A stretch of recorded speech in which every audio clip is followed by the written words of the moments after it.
Hello again, Struckpup. I am back today with more sharpshooter gameplay, with more streaming on that Electrode Sharpshooter.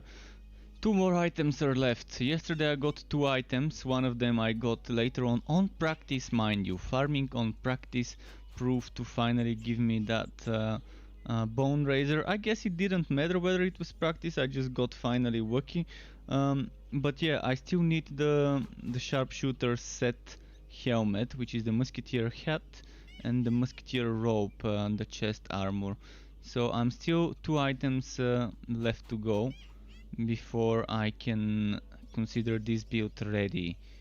But at least now I can stack up some goblins with 10 skeletons, and it's nice. It's definitely nice being able to do it.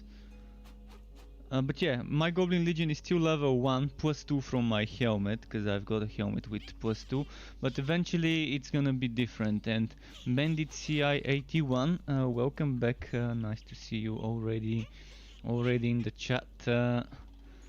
So if anyone wants to group up, let me know and we can group up.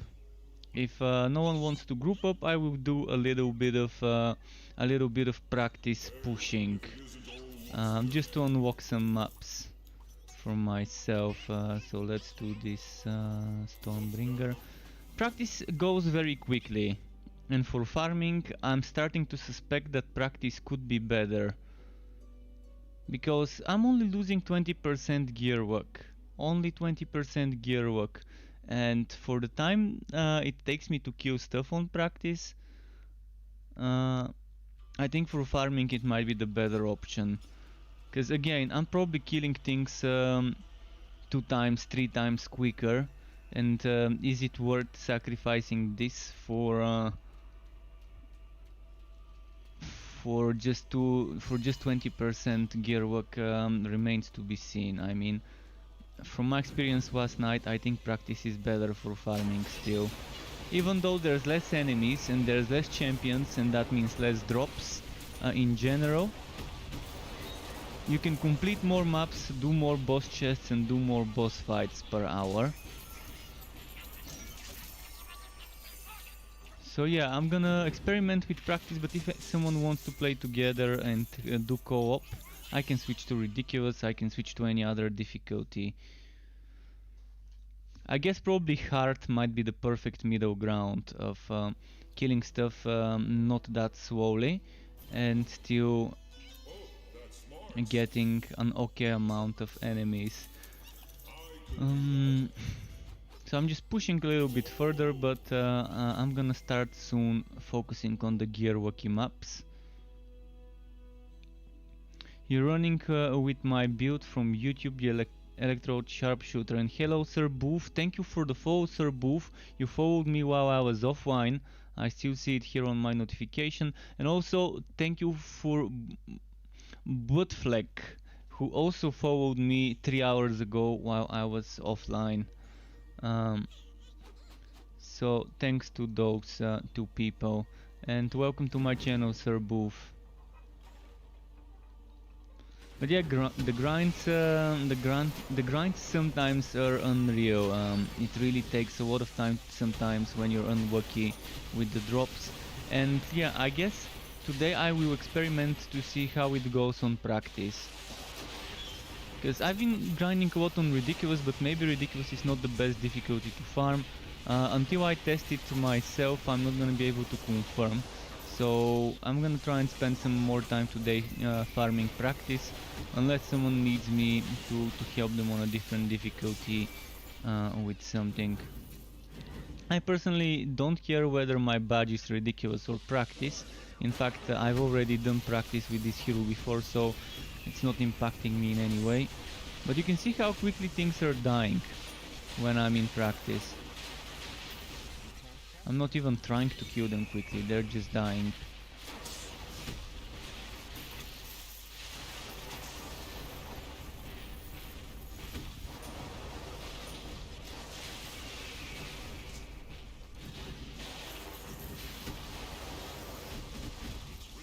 The Electrode Sharpshooters are definitely fun. But I can say the same for Electrode Disc Mages. If someone's considering a Disc Mage, Electrode and Flaming Destroyer ones are very fun to try with Disc Mages as well. Electrode and Flaming Destroyer in general for damage for any class is a decent choice. And on mages with Absolver, with Entropy, with Energy Spike, the Disc Mage is pretty fun. You watch my channel in early access sometimes and tried out some builds. What do you think will be the meta builds at the moment? Realm Master, Flaming Destroyers. Realm Master Flaming Destroyer is good, Realm Master Bane is good. This one, someone confirmed yesterday that they've reached on painful stage 100 with the Electrode Sharpshooter already. We know that someone with Forged Flaming Destroyer, focusing on the Flaming Destroyer most of their skill points, probably like 50 skill points or more in the Flaming Destroyer, already finished on Hardcore Ridiculous, all 251 stages. So we know the Flaming Destroyer is strong regardless of the class, but with the Forged you can get 2 times the defenses. You can get defenses from Vortex Bomb, you can get defenses from what's its name,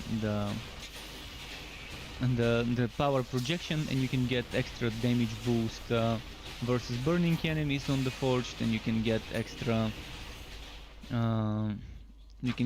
damage to venting skills, although that's not necessary. You can get extra damage from Sonic Pulse to vulnerable enemies. So yeah, even the Forged, which is the weakest, and they have already confirmed the Forged is getting a rework.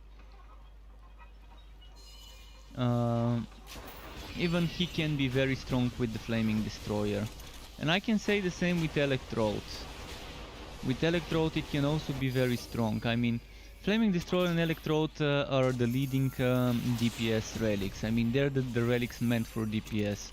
The rest have different things in mind when they were designed, such as healing, summons and defense, or crowd control.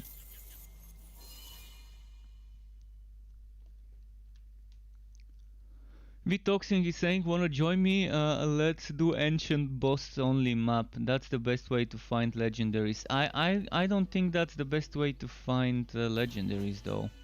Boss only maps. Because most of the legendaries I get from trash mobs, not from bosses. Unless they change something. I mean, they did do it so that bosses and elites have slightly better chance of dropping some stuff. But is it really true that this slightly better chance is better? Also, what difficulty are you on? Are you back on... Blues are better than legendaries, but blues don't give you legendary powers. And blues are better than legendaries in 4 cases: in weapon, chest, legs and boots. Those are the only 4 cases when blue is better than legendary. Because legendary weapon doesn't get flat damage. Legendary armor on the chest and armor on the legs, which is pants and boots, doesn't get flat or percent damage. But I need legendaries for skills. I need 12 skill points, which I can get by getting 2 skill points in adventure and precision. I need the musketeer helmet, the hat, and I need the musketeer robe. It's day 8. This is day number 8 of playing this hero. I still haven't gotten those items. So I'm thinking practice would be the best way to get them, because Ridiculous wasn't good for me.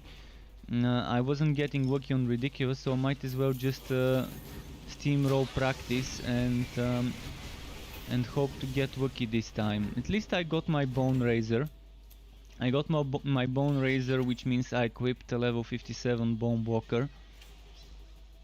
So now I just need 2 more items before I'm ready to make this as a build video.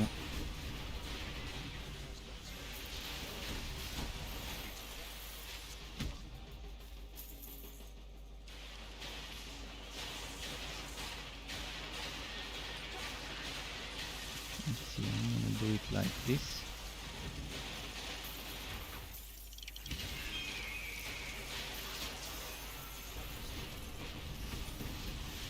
But yeah, just decided to test how much I can get drops in practice compared to ridiculous today. But I wouldn't mind switching to a different difficulty in a moment. I just want to do a few practice runs, few practice maps to see if I can get lucky. I mean, I did get my bone razor last night on practice, but it's just a coincidence, I think.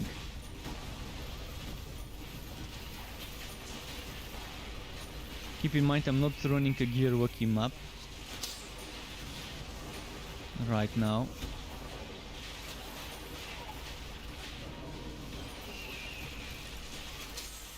But yeah, what's the point of playing ridiculous only for 20% gear luck? If you're not leveling up and you don't need the XP and you don't need fame, because on ridiculous you get more champion packs. More champion packs equals more fame and more XP. And on ridiculous you get 3 times the fame of practice. So those are the only reasons one would want to do ridiculous. But I no longer need fame as much, because getting legendaries from fame is kind of not as easy. You can still get legendary from the blue gear bundles and from the green gear bundle, but that's super difficult to get from there.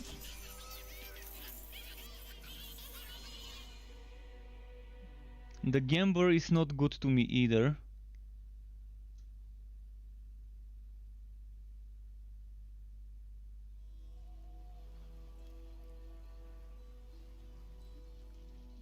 Okay, map number 2, unlucky.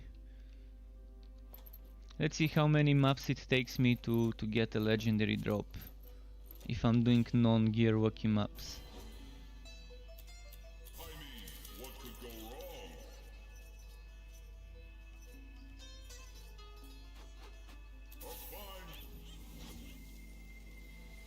How's my gold coins? 5,000 gold coins.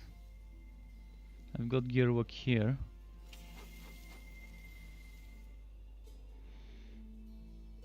And Sir Boo says, thanks for your work so far. You're the best Torchlight 3 YouTuber. Your guides are pretty well explained. I'm glad you think so. I'm not sure if I'm the best, but at least I've got a lot of content out there. So maybe even if I'm not the best, I probably have the most content out there, since I've been doing this for a long time.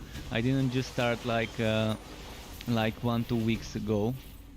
Apart from me, you might want to check I Do Damage. He does decent stuff as well, and streams. He streams in hours where I'm not online, and he's coming to my chat. We've chatted in my Discord with him once or twice as well, so he's worth checking out. Even if you just want to watch a stream when I'm not streaming, you might want to check him out. I avoid watching his content. I've never watched his content because I just have a policy of not watching the content of other people if I make content for that game, to avoid copy pasting their builds and their ideas and their editing styles and stuff like that. It's just my policy not to watch content, but I don't mind watching other people's streams. Streams are different.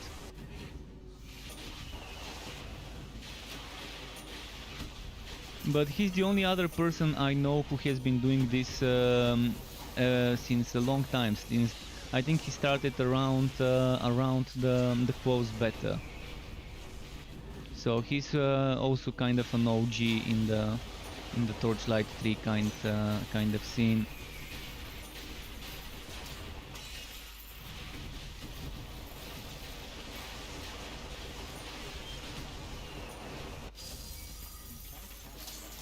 So far unlucky on practice, but I wanna see how many maps it takes me to get a legendary on practice, and then test the same on ridiculous. How many maps until I get a legendary. I have to also time it. I'm also gonna try and time it in minutes. Not just maps, but minutes. I think this is map number 4. either 4 or 5, but let's say it's map number 4. Map number 4, 0 legendaries so far. But again, I'm not running Gearwalkie maps. But the maps are going pretty quickly, and this is undeniable. I mean, I'm doing 100% of my damage on Ridiculous, I only do 30% of my damage to bosses, for example.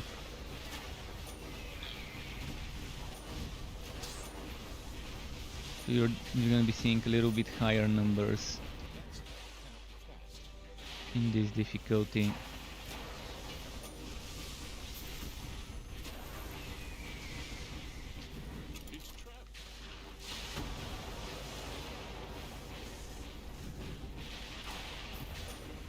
But I'm noticing the difference in regards to how many elites are spawning. By now, I would have been swarmed by elites on Ridiculous. In Ridiculous, I would have encountered at least 10 packs of elites by now. And I think I've only encountered like 2-3 in practice in this map. So the difference is big. It's a big difference of how many elite champion packs you find. So probably Heart would be probably the perfect farming ground. I'm gonna have to test a what. Maybe today would be the perfect day to test this. To test on practice on Ridiculous, then on Hard, and then maybe on Painful. To see the differences.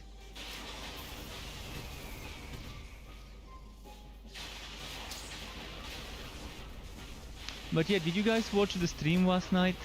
The official stream, where they showed us some reviews. If you haven't watched it and if you haven't seen my video, where did I put it? I have some screenshots somewhere. Let me check where I put the screenshots.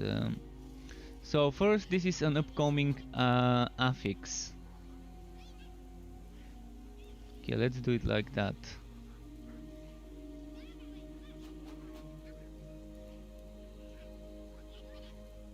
So this is an upcoming affix. Let me check if you can see it on the screen. You can. So anchored, player and pet movement skills are disabled and speech shrines do not appear, and then essential. Monsters can drop essence and the boss drops a legendary essence. Then there are some props. Coffins, a witch's table, those statues here, new gate, tombstones, some other things like a wall that we can get. And I really wanted, like yesterday or the other day I was talking how I want my fort to be kind of like a cemetery, skeletons and stuff, so this one would fit very nice. This one I already talked about in my streams, Sword of the Lost Legion. The new pets, a cat and Labrador, and the new Drakeling. I think this is coming in 1 or 2 weeks, most likely next week. And there's gonna be two new legendaries. This one would work like entropy, so you're gonna be shooting a big shocking boat, a big shock boat, and out of this big shock boat there will be other shock boats shooting. So it's gonna work very similar to this thing. But instead of one projectile shooting projectiles out of it, instead of 3 it will be just 1. See, this one is 3 projectiles shooting poison bolts. Well, it will work the same way. Instead it's just gonna be one big shock bolt shooting multiple shock bolts. And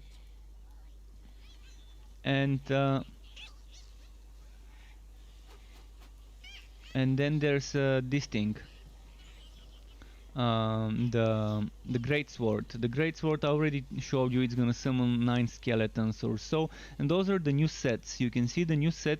It's basically the Act 3 Vultura set. It's this set, a reskin of the arc powered set, but a nice reskin of the arc powered set, because this set would be relic related stuff, which means you're gonna be benefiting from things like there's gonna be a skill, active skill that you put on your skill bar that resets your relic charge. So you see relic needs, the relic charge is 200 and you need to build it. And the way I understood it is once you build your relic charge to 200 and use it, you know, you get your big relic power like 1000 volt burst, arachnid assault, summoning smash, cold front, etc. So you can use it and then you can immediately use that skill to quickly fill it up and make it ready. So it's like a battery kind of, relic energy battery on demand. Like revolt on the sharpshooter, but for the relic active big power. And that's a very nice way. And there's gonna be a bunch of other passives all related to relics and stuff like that. So that's great. That's definitely great.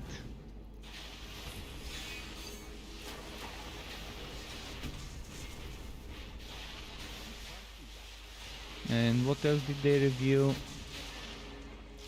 I think I showed everything.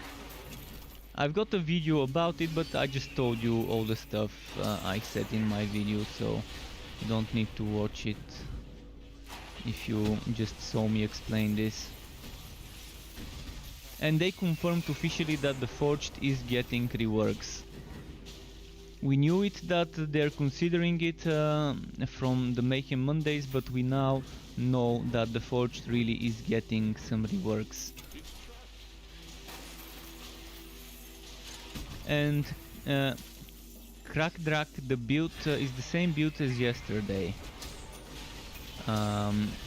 It's a modification of my electrified sharpshooter build, but it's a summoner version, and I'm just still trying to farm 2 items so I can get 12 more skill points. So once I get the musketeer helmet and the musketeer chest, the rope, together with the musketeer gauntlets, those 3 items, legendary, would give me 12 skill points. Because I can remove 2 points from this, and from those 4 skills. So from those 12 points I'm gonna put 7 points into Goblin Legion. That leaves me with 5 points, which I can maybe put 3 points here, or maybe I can just put all 5 of them here. I'll experiment when I get those items. Right now I'm testing if practice drops more items than legendary, than ridiculous. I'm gonna play on practice until I get a legendary drop. Then I'm gonna switch to ridiculous until I get a legendary drop. And then I'm gonna switch to hard until I get a legendary drop. And after that I'm probably gonna switch on painful, just to see how much time. And okay, there we go. Legendary drop. Let's go to ridiculous now. That took roughly that took like 23-45 minutes. I've been streaming for 26, so let's say 20 minutes to get this legendary, and that was like 4 maps. Map number 4 I think is this one I was doing, and I did get the legendary to drop. I don't mind playing with others. On ridiculous I wouldn't mind playing with others, but we would mess up the calculation. If I group up with someone else, I'm gonna be kind of messing up the calculation. So maybe I'm gonna do it solo, just until I get 1 item to drop. That's not enough sample data, but I just wanna see how long it will take me. I'm gonna do some easy maps. Some easy maps without gear wiki bonus on them, just to keep the... I want to keep the numbers the same. So on practice I was doing maps that did not have gear wiki, and it took me 4 maps. 4 maps, excluding the boss map I did. So now I'm gonna go a little bit towards the easier side of things, because it's ridiculous after all. And let's see how many maps until I get something to drop. You say that now.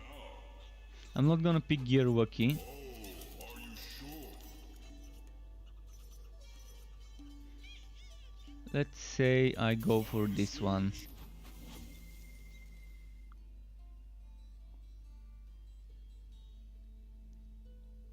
And this patch, I think the patch is coming next week. If not next week, 1 week later. So either next week, this upcoming week, or 1 week after that. It will be before Halloween though. My guess is they will release it within the next 2 weeks. This patch with the new items. And Vitoxing asks, how am I supposed to proc my Lantern Flash and the poison for Bane? What do you mean, how am I supposed to proc Lantern Flash? You put a shield or an offhand with chance to slow. This is the best way to do it on a train build. You get a shield, any type of shield that gives you chance to slow, or if you don't want to use a shield, put a focus item with chance to slow. If you don't want to use a shield and focus and want to use two-handed, then you're gonna have to sacrifice damage to get a chance to slow on a two-hander. That's why I think it's best to get one-handed weapon with only flat damages, something like this, and then find a shield or an offhand that gives you chance to slow. This is for me the best way to get Lantern Flash to trigger. As for the poison from the spread of death poison, you can either get again chance to poison on a weapon, or chance to poison I think now drops on 2 pieces of equipment. I think the gauntlets can give you chance to poison, if I'm not mistaken. They changed it so offhands no longer give chance to poison, shock, chill, etc. And they moved those bonuses to other items, which I think was gauntlets and helmet, or gauntlets and boots. I'm not sure. I'm pretty sure one of them was gauntlet. Can't remember which one was the other item.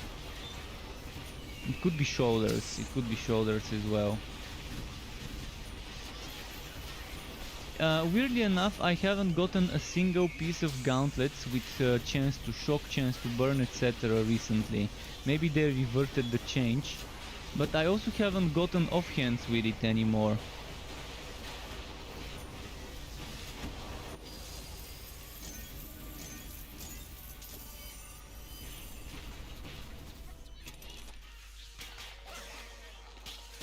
Yeah, Unix is definitely nice. Although I probably shouldn't have taken Unix because it's giving me different maps than the ones I was doing. I should have probably run the same map over and over and over in practice, and then do the same map over and over in Legendary, in Ridiculous, to see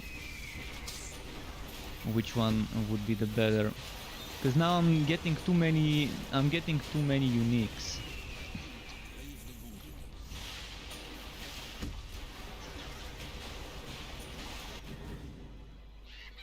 Wait, am I doing Plague Bearer?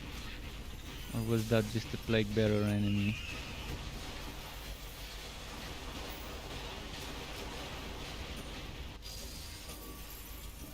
I think it was just a Plague Bearer enemy.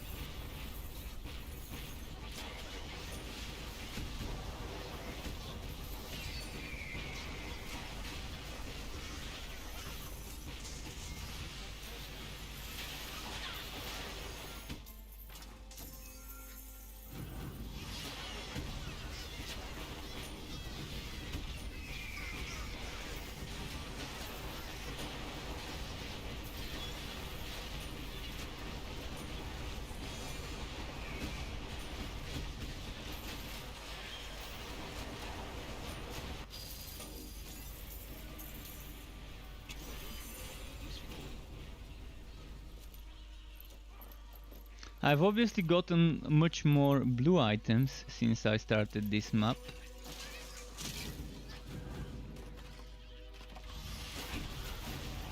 But I've also gotten much more champions.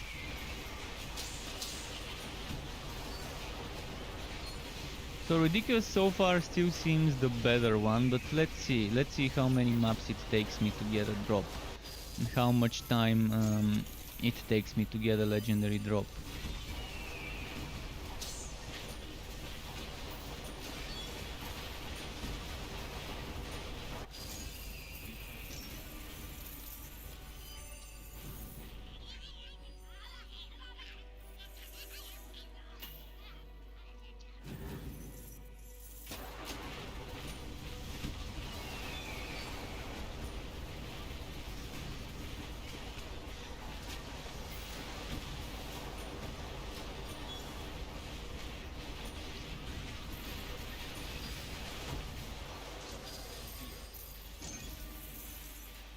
Okay.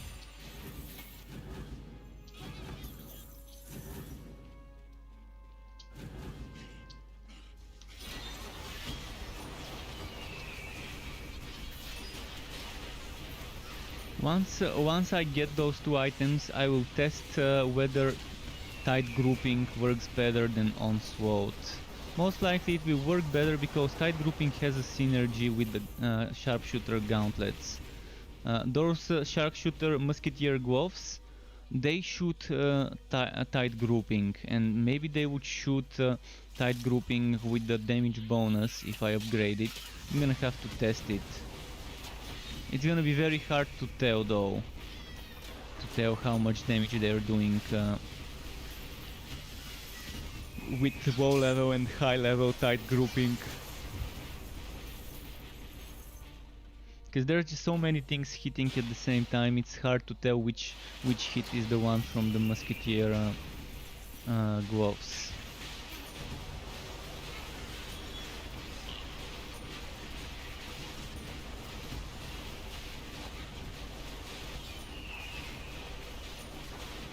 The best way to test it would be to remove my procs. If I remove all my procs, and if I remove all my summons, like the Bone Razor, Bone Blocker things, it would be a little bit easier. So when it comes down to testing this, I will remove my procs for a bit, just to see if those Spirit Archers benefit from upgraded damage of type grouping.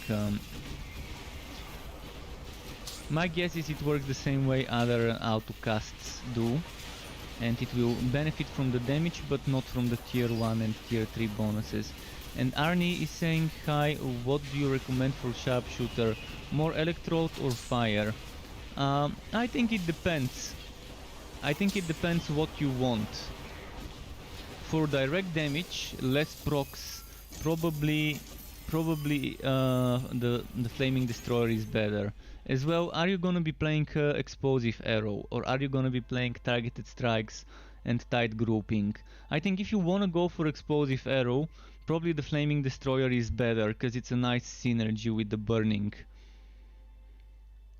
But if you wanna play with Targeted Strikes or Tight Grouping, probably you would wanna pick the Electrode. Either are a good choice, and either can be very strong with the right items and the right skilling.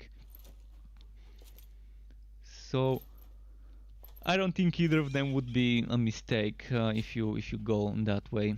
And hi Stanley as well. And Vitoxin is asking, I need to know if gloves or shoulder gives poison. Well, you might want to check some patch notes. I would say read the patch notes of Update for Dummies or the Relic subclass update. It should be in the Update for Dummies, but I might be wrong. I'm gonna check it in a moment.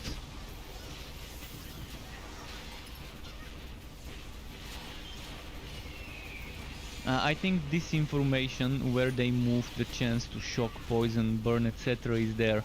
I do have a video about it, but it's better to just scroll through the patches on Steam and use the search option. It will be much faster. I can do it after this map for you if you really don't feel like doing it yourself, but it's somewhere there in the patch notes. I just can't remember exactly which patch. And I'm pretty sure it's not just one item, it's 2 items that can give you chance to poison.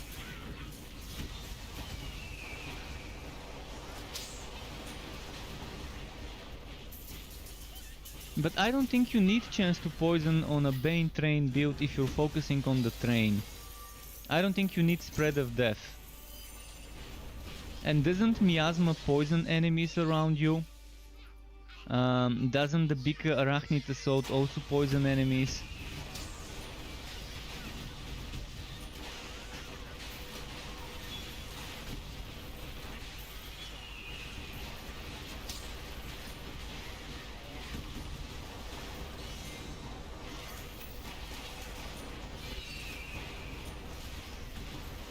And I'm pretty sure this chance to poison most likely would be only on blue items.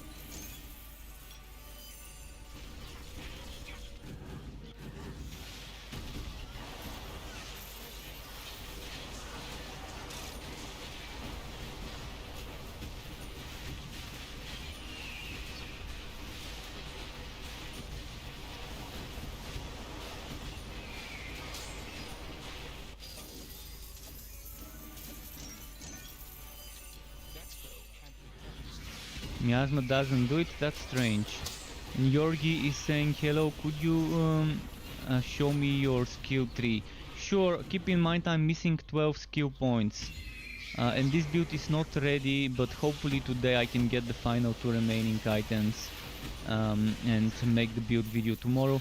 But I will show you after this map. And Wasabi Cannon says, do you have any suggestion for Path of Exile players who are used to playing hyper movement speed builds? Yeah, I would suggest this is not the game for that type of player. This is my one thing, that it's not for if you want the gotta go fast meta speedrunner mentality, that's not the game for you. You might want to check Chronicon, but Torchlight 3 is designed in such a way that the monsters are not all spawned, so you have to wait 1 or 2 seconds sometimes before you can even attack a monster, before the monster finishes its spawning animation. The game is designed against speedrunning, against people who want to be zooming through the map like a squirrel on ecstasy, a squirrel on speed. So Chronicon is that type of a game, and Chronicon, you would love it if you want that type of playstyle. But if you want to be zooming through the map, you can make a Sharpshooter or Dusk Mage. The Dusk Mage has 2 movement skills. The Sharpshooter has 1 movement skill but has Revolt, which can result in endlessly teleporting and zooming through the map. So yeah, if you want to be like a squirrel on speed, then Sharpshooter, you see this is my teleport. And I can do it 1, 2, maybe even 4 times if I have an item. And you can revolt, and that gives you all the charges. And you can teleport 3 or 4 times again. And you can get second charge of revolt when you max out revolt. And by the way, this is my skill tree. So keep in mind, this needs to be level 8. When you have +2 skill points, it will be level 8. When you have 2 skill points, this will be level 4. When you have 2 skill points, this will be 8. This will be 1. This will be 4. This will be 4. This will be level 8 +2, and I will have 5 points, which I'm probably gonna put 3 points here and 2 points here. The rest will remain. This will be 5. This will be 5. This will be 5. This will be 10. So ideally, this will be 6. This will be 2, and here 8, 1, 4, 4, 8. 8, 4. Of course, this can be replaced with this or this or this, as long as you have 8 points +2. And what I mean +2? +2 means it means I want to wear this item, the Musketeer robe and hat. If I have the Musketeer robe, the Musketeer hat, together with the Musketeer gauntlets, this will be my ideal combination. I normally put the Musketeer hat here, but I don't want to wear the Infectious Shooter or Bone Razor in my weapon slot. So I kind of have to sacrifice this extra flat damage from my chest to be able to get the Musketeer robe there. Why not Chaotic Strike? Because this is not a Chaotic Strike build. I mean, I've got Chaotic Strike builds. Chaotic Strikes is good for leveling up, but this is not built about me doing the damage. This is built about Lightning Strike doing the damage.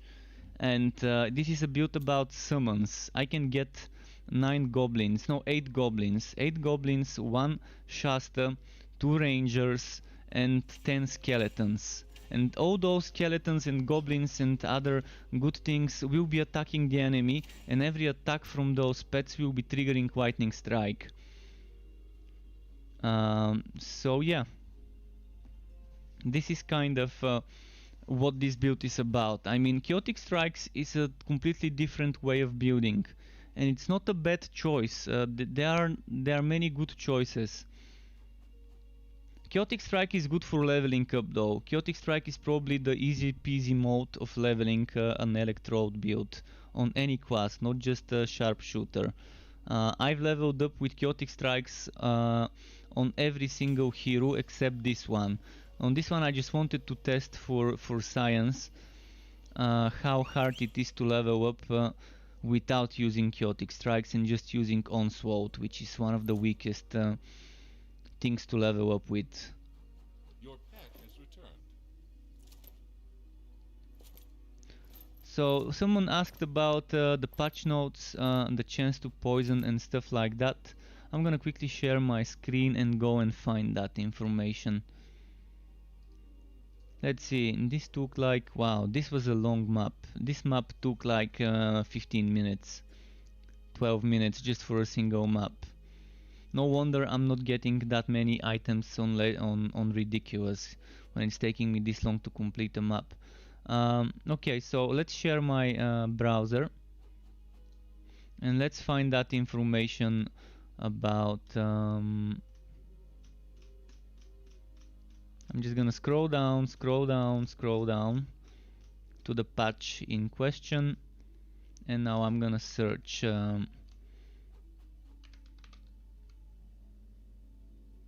removed affixes that add proc chances for various things like bleed, stun, etc. They did not function with a duration.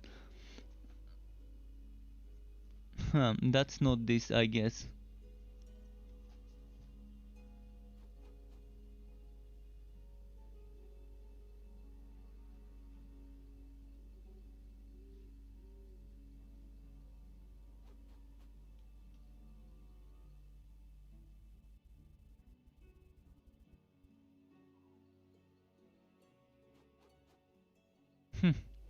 Okay. Let's see some more info about those. There should be a lot more about this.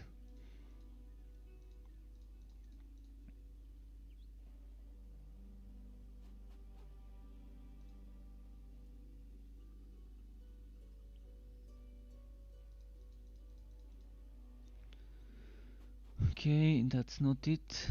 Wait, what was this? I'm gonna try and find this. I'm pretty sure they moved them somewhere. Maybe I went too low with that.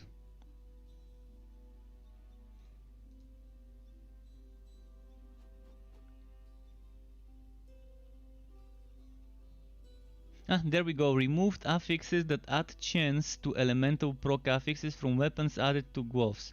Removed affixes that add duration to elemental proc affixes from weapons. Added them to boots and hatches.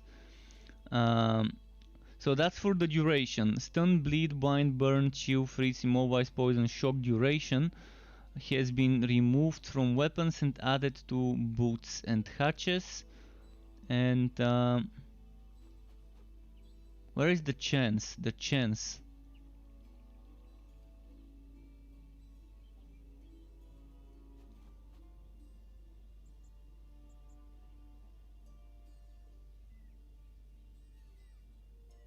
So it's on gloves. See, that's it. This is the one you were asking for. Where they went from weapons. So they removed the chance to burn, bleed, etc. from weapons, and it's to gloves. So the gloves is what you want to be gambling if you want chance to poison for your Bane Train build. If you want to be benefiting from spread of death. So I hope this helps you figure out what to gamble for. Right, I'm gonna go back to the game.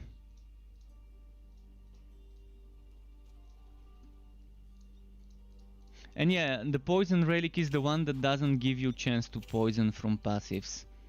Every other relic I think has some sort of chance to burn, chance to shock, etc.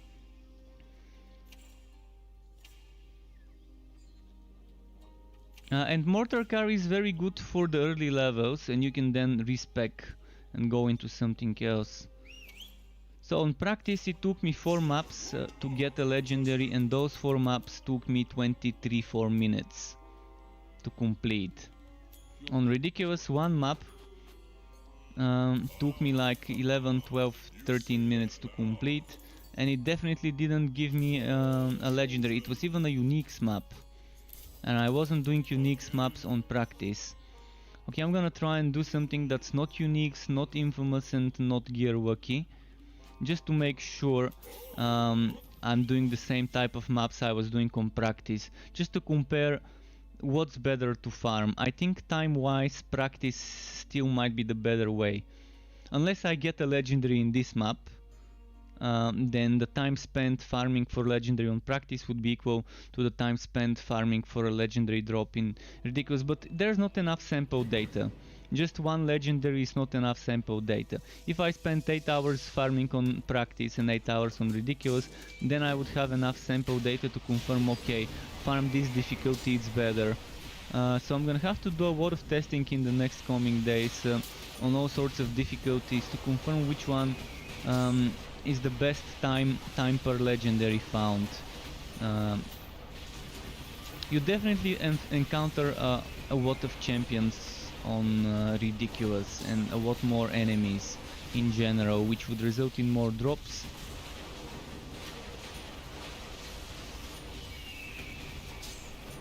But you clear so much quicker in practice compared to here on ridiculous. On practice, most things get one shot from those little poison bolts that I shoot from my scout bombs. So just 1 scout bombs is enough to clear a full screen if everything gets hit by a poison bolt. On practice, on ridiculous, it's a whole different story. I mean, I can still clear stuff quickly. See, this guy got melted with onslaught triggering procs.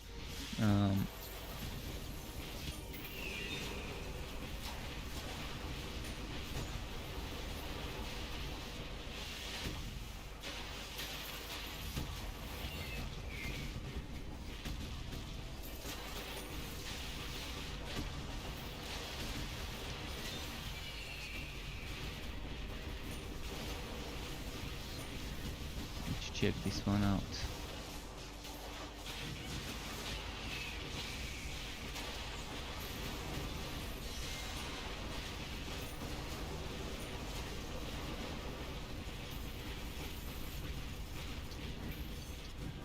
Okay, let's move.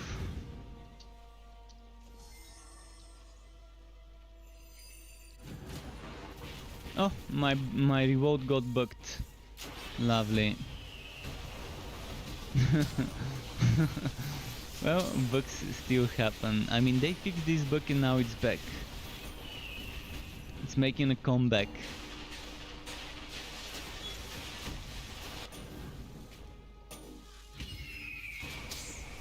Well, now without revolt, I'm gonna have much less DPS. Because revolt was my burstness. The burstiness of using revolt. And there we go, Woods Beast Boot. So roughly around the same time to get a legendary on practice and ridiculous. I got the legendary item on the 2nd map in ridiculous, at the middle of the 2nd map. On practice I got it at the end of the 4th map. And it has taken me roughly around 16-17 minutes, excluding the AFK time and pardon me, excluding stopping to explain things. So yeah, a little bit quicker on ridiculous with the first test, but again, 1 single item is not enough to confirm it. I'm gonna have to do a lot of testing later on when I'm not streaming, but I'm gonna stick to ridiculous for now. And I wouldn't mind people joining me for co-op if they want to, so we can increase each other's drop chances. So Vitoxin, if you wanna farm together, we can do some Gearwalkie maps and farm them together on Ridiculous.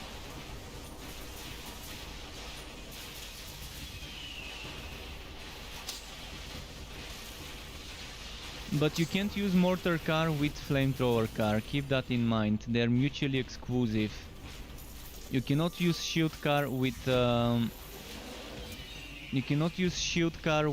Shotgun, and you cannot use Mortar Car with Flamethrower Car. I mean, if we could use Mortar Car and Flamethrower Car, this would be my build. I've always wanted Mortar and Flamethrower. Ever since a year ago, actually more than a year ago, when they added the Realm Master for the first time, I was asking why the hell are you not allowing me to pick the two burning skills together? It makes no sense. The two burning skills that have an obvious synergy, Mortar and Flamethrower Car, instead of mutually exclusive, they should make it pick two cars and no more. So use the base train car and two more cars. So between the four additional cars, which is Mortar, Flamethrower, Shotgun and Shield, they should make it to pick two, any two, and just be playing that way. I mean, imagine how fun it will be a Shield car build with stacking damage when near your train and Shotgun. You're gonna just stay next to the Shield with the Shotgun car. They're close range synergy, both of them. This would be pretty fun as well.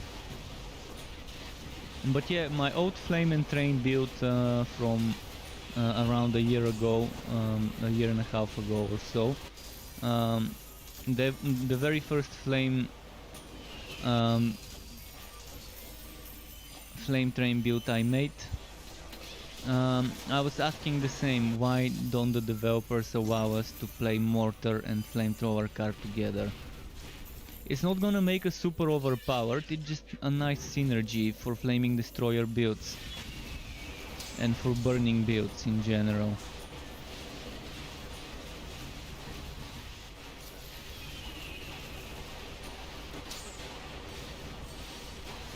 So Mortar could be good while leveling up, but eventually when you unlock Flamethrower Car, it just is definitely the one that's better to use.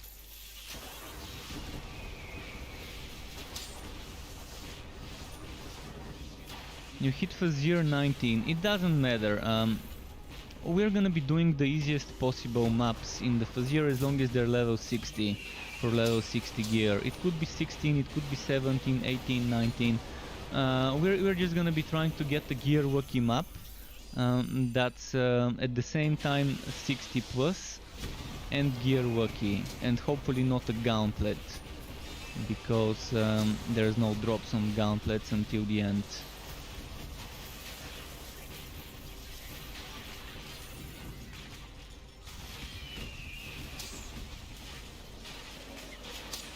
But yeah, I just need two items. I need the Musketeer rope and the Musketeer hat. And those are normally items that used to drop very often. I used to get shitstones of hats and ropes. And yesterday the developers confirmed every single legendary has the same drop chance. Well, it might be so, but the RNG is terrible to me. The RNG is so bad. I'm gonna show you in my storage how many items that are repeating I've got.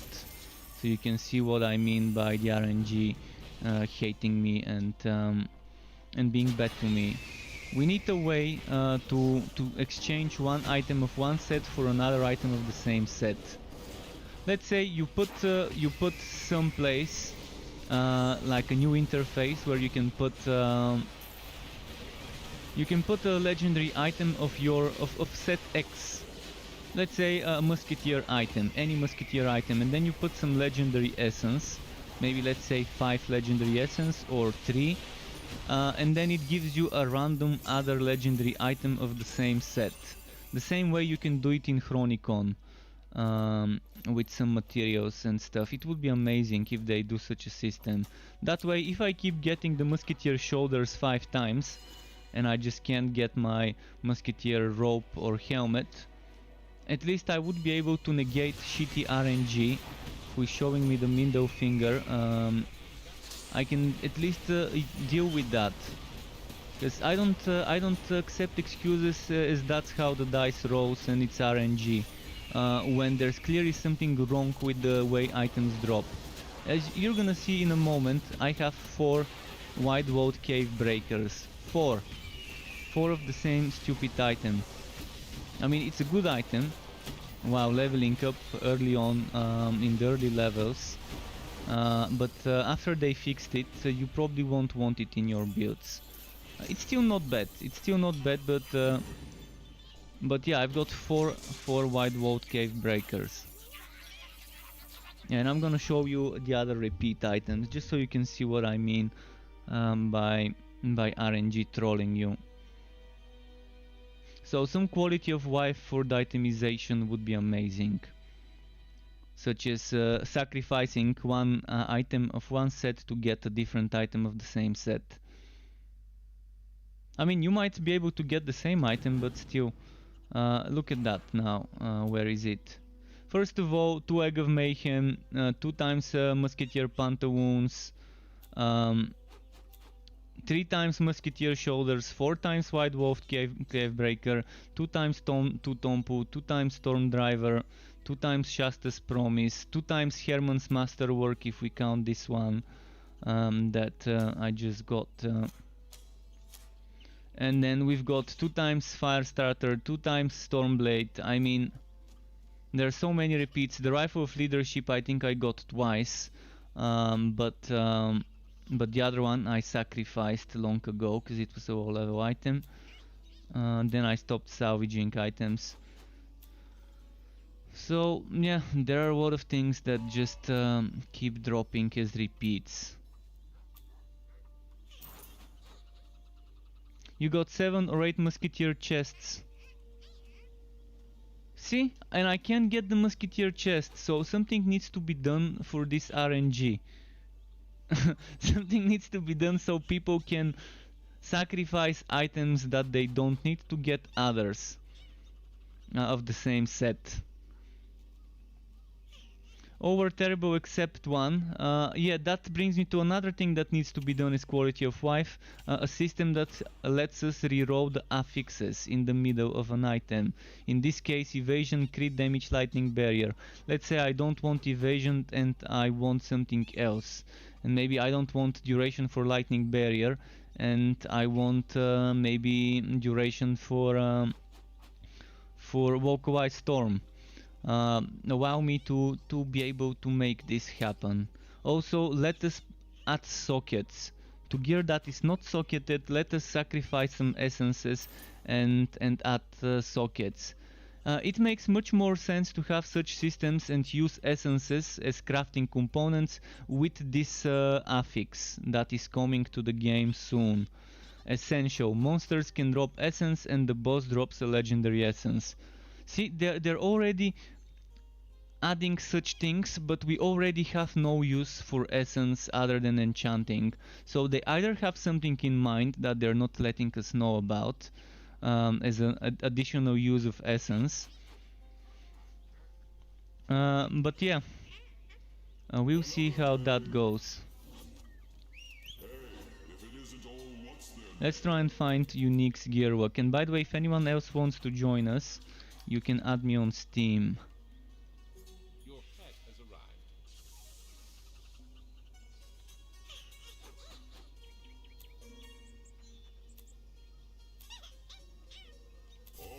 arrived. Unique's, let's look for a Unique's gearwork. Honestly, I think you could do better. Gearwork is status immune.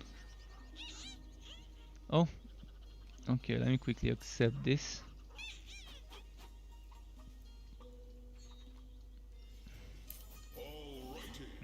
Let's invite him. Should we prioritize Uniques or prioritize Gearworky? I guess either would be fine. But okay, let's do as he says. Let's prioritize Uniques. That's some extra fame as well, so not bad. You say that now. Seen it before. Yeah, but most of the good items I've gotten haven't been from bosses, but okay, let's do the Gearwalkie map. Normally most of my good items drop from the most basic enemies, the trash mobs, the popcorn mobs, like the little goblins or the little netherlings and things like that. That's normally where I get my legendaries. I mean, sometimes I've gotten legendaries from items I can break in the map and from crates and from those drum things here that this map has. Yeah, I know that you can get from greenbacks now. It didn't used to be possible to get legendary from green and blue backs because they were always the same rarity, but after the change they added they changed how the bags work. They made it to give you at least the rarity of the bag, but also be able to give you over the rarity of the bag, so you can still get legendary from green and blue bags. Not guaranteed legendaries, but at least you still have a chance to get it from them. I've got a lot of bags to open and later I can do it. But yeah, I just don't want to do it on stream because it's gonna take a lot of time and it's gonna be boring watching me open some bunches of gear bundles. So you can see I've got like 140 something rewards to open.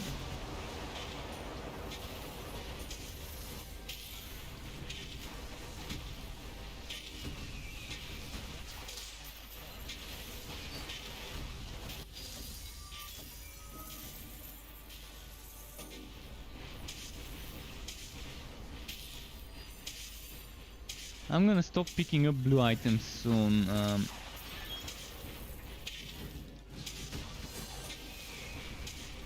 They're just filling my inventory and I have to waste time getting rid of them. I wish I could pick to the pet inventory. This is another feature I can't wait for them to consider adding. Picking up items straight into the pet inventory. In fact, instead of you walking to pick up the item, the pet walking over to the item and picking up the item themselves. This would be such a good feature. Imagine if they add a filter, auto wood filter for the pet, and you tell the pet if it's blue item or higher, pick it up. This would be amazing.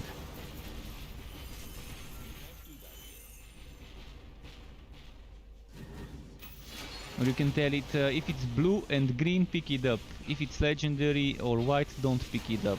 Just check boxes for each rarity that the pet should pick up. And that would be such a great change as a quality of life pet wood filter. But first we need a system where the pet picks up items for you, even if it's on demand when you click a button. Let's say I hold Control and click and the pet woods, or I hold Alt and click and the pet woods the item straight to their own inventory.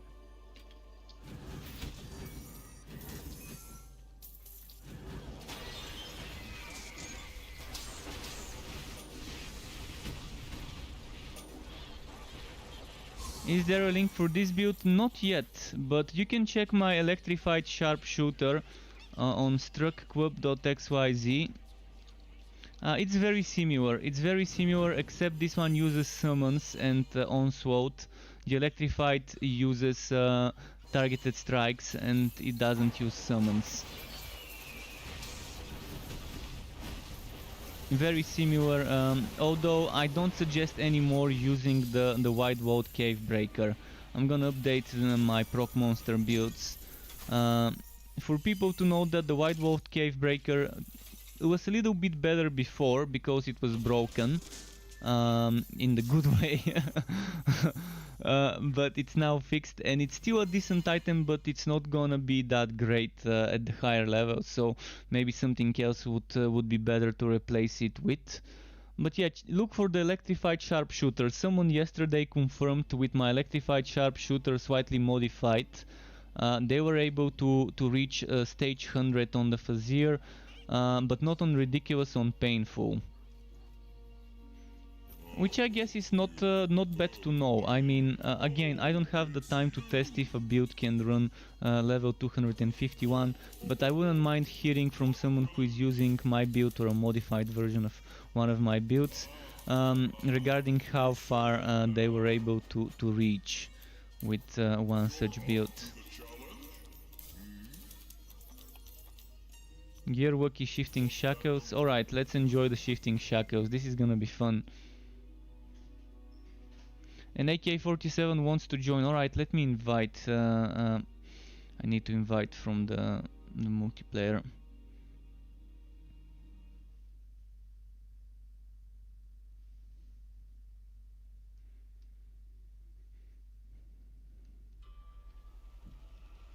So AK-47, there we go. And sorry if I don't see the messages. I'm not used to looking at my chat. Mostly I used to play with my chat disabled. Well, because I wasn't grouping up with people. Because there weren't that many people interested in playing the game before launch.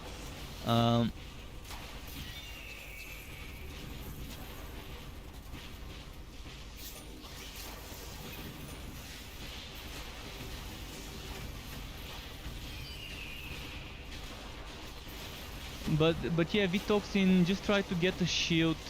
Try to get a shield with chance to slow, and you can get so good damage with the one-handed that's barely weaker than a two-handed. I mean, you can get 9,000 damage on a one-handed if you're lucky.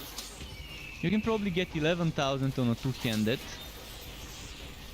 but it's gonna be better because you get much more defenses. You get chance to slow. And the DPS is better because of the chance to slow. It's worth sacrificing some flat damage and using one-handed and a shield versus using a two-hander sometimes, if you can get chance to slow. Alternatively, just get Spike Drive. Spike Drive will let you slow enemies, even on a train build. You can just put 1 point into Spike Drive, remove something from your skill bar, and you can slow stuff. I probably have chance to slow on my shield, by the way. Also, there's Dusk Mages that can slow. Dusk Mages can slow with Holy Fury and with Dark Spears. Sharpshooters can slow with Rizzy. I don't have Rizzy though in my build.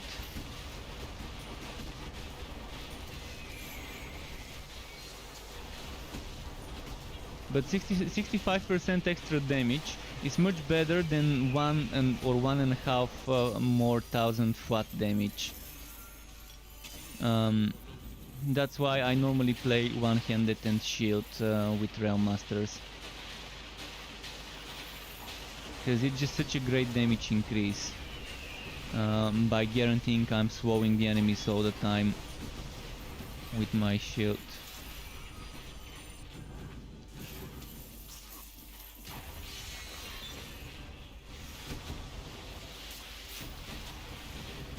So okay, the next map we can pick uniques. See how that would go.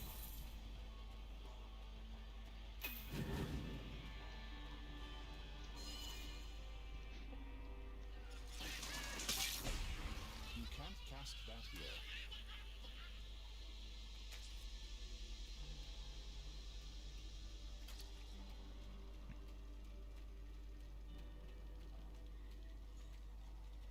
Let's see here.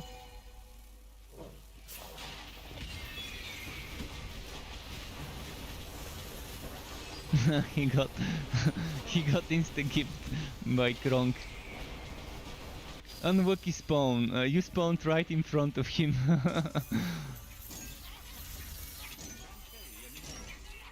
I am full, of course. I think if they add Diablo style trading in this game, it would be interesting. Diablo 3 style trading might be very interesting in this game. Just to be able to trade with people from your team, but people would start selling boosting for real money, and that would be shitty. When people start selling items or power levering or boosting for real money, it becomes kind of shitty. And believe me, if they add Diablo style trading, people would offer gear boosting for real money. There's always gonna be greedy bastards who would wanna profit from stupid bastards who are willing to give them money for pixels. You say that now. But can you Alright, let's do uniques this time instead of gear wacky. time to die? Prempador says, can you revive, you glitched out. I think we revived you, by the way, already. At least as far as I saw. And Ryan says, I'm using a Bane Realm Master build that can do 251. Looking for another character to get 200 plus. What would you recommend? I think every character, as long as you're not doing Electrode, should be doable. But you can do anything with the Flaming Destroyer. The Bane Realm Master, I can confirm, can do 251 when the right person is using it. It's not about just the build, it's about the person who is using the build and how they're using it as well. But you can try Flaming Destroyer when you're focusing more on the Flaming Destroyer, and you can try combining this with a melee Realm Master or a melee Forged. Someone has already done hardcore ridiculous 251 with a melee Forged Flaming Destroyer.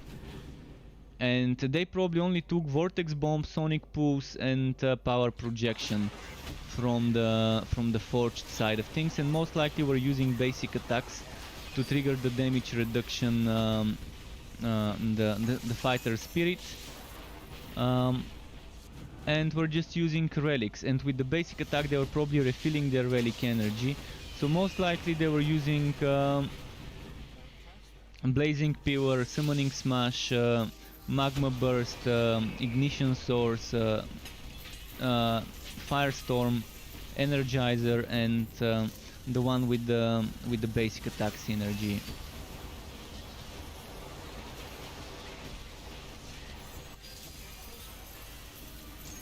Someone says had to rewalk. You're still in the team, by the way, and oh, and AK-47 didn't get the invite earlier. I didn't realize. And why does it say Prempadur is in the team, but he's... maybe we need to remake the team, I'm not sure. Oh, there we go, everyone's here now.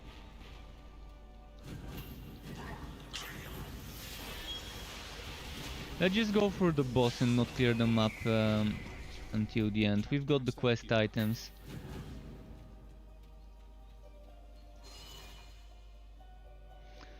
Come on, game, drop me the items I need.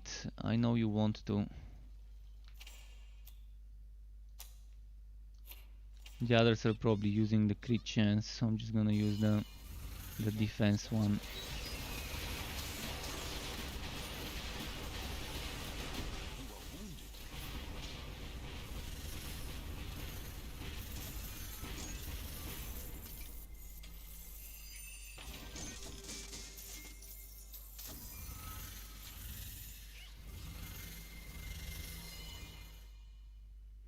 And William Musso says, please tell me what difference single player and multiplayer, so with single player you can never play with others. Single player you will have less wagging, but no fail safe. If you lose your saves, if you lose your character data, there's no way of getting a backup.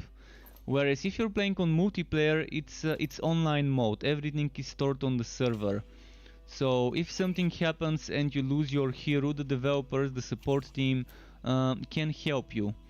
Someone can assist you with retrieving the data if something happens. Whereas yeah, if you're playing offline, everything is stored on your PC. You can cheat when you're playing offline, and that's why they're not allowing offline heroes to go into multiplayer. And with multiplayer heroes you cannot go into single player. So they're separate. One of them is walkout data, not just the heroes, but the account unlocks as well. So your fort will be different, and so on. So multiplayer, there could be some lagging, especially if you're playing far from servers. If you're in a country that doesn't have a nearby server, you're definitely gonna see. How sometimes there might be rubber banding. Especially if you're playing in a region different than yours. For example, let's say you team up with someone from Australia and you're located in, for example, in Europe or in Africa or in the US or in South America. You might have some latency there and some rubber banding. So again, it just depends. It just depends. But overall, multiplayer is better because, first of all, even if you play solo multiplayer, when you decide to play with others, you can always do it. Whereas with single player, you're stuck playing solo until someone makes a multiplayer mod for the single player.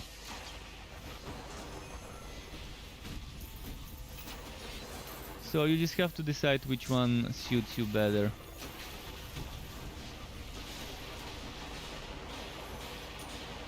This map I'm running around right now on is glitched on Xbox and not spawning AI. Are you sure it's the exact same map? Because there's many maps that look the same but have different names and different types of enemies as the base enemy and different boss. This map is named Magnificent Vista. Is that the one that's bugged on Xbox? And in Immortals 1 says, hey, what is the max level? The max level is 60.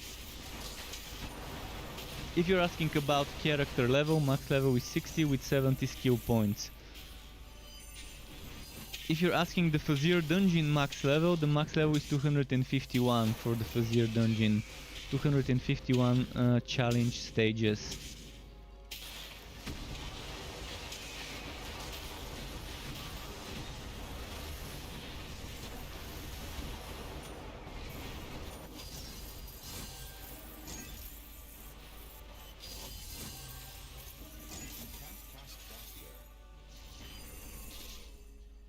Let's see around here. And like here.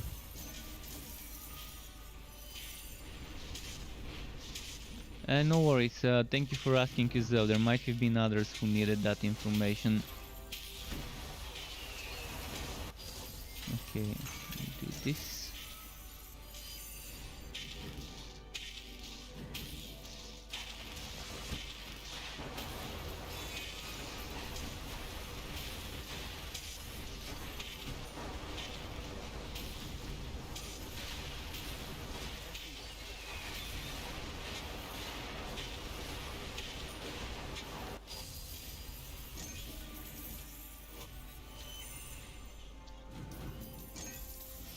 Right, there we go.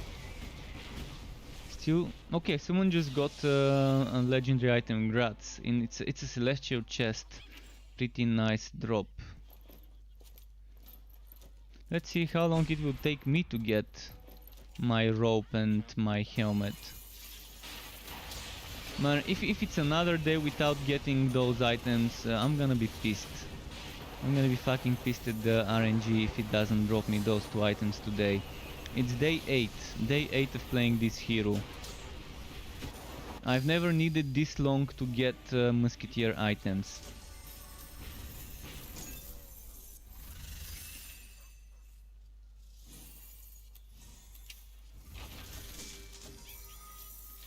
Let's see here.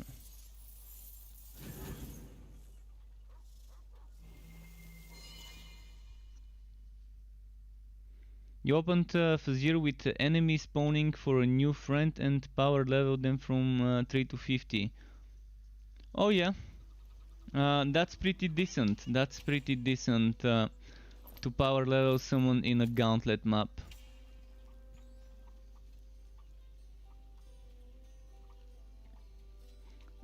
Stony K, are the sharpshooter animations intentional or or are they planning to change them? I mean, walk weapons to bow gun and add gun animations. Well, the animations of skills are always bow. Because sharpshooter can use, you can see I'm using a mace and a shield. So the skill animations will always be bow. This is what they do for their skills. But you do have animations with basic attacks. If you equip a pistol or a rifle or a bow, you have their own different animations.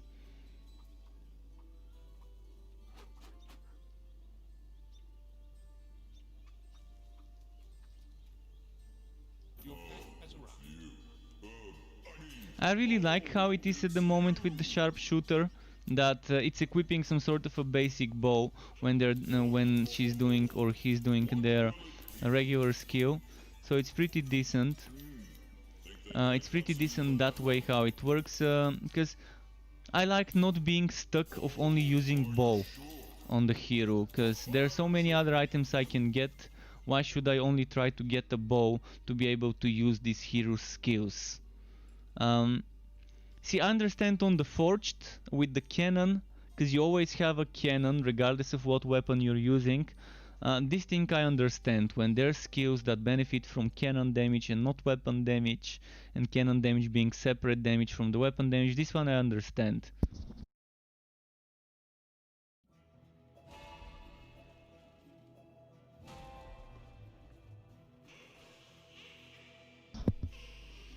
So there definitely are advantages, because certain relics require you to wear a certain item. And if you don't have a good bow or a good mace, and you want to use this one, you're not gonna be able to. This one only triggers with mace and the class. For this match, the class map weapon is Digitus. For Realm Master, it's the Rail Hammer, and for Forge, there is no. Maybe this is gonna change, and they're confirming that they're reworking the Forged. Whether something like this will change remains to be seen. I wouldn't mind seeing the.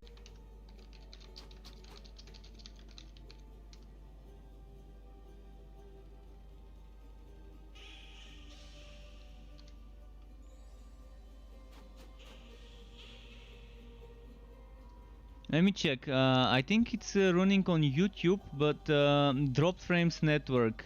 Well, I hope they're not touching the cable in the other room.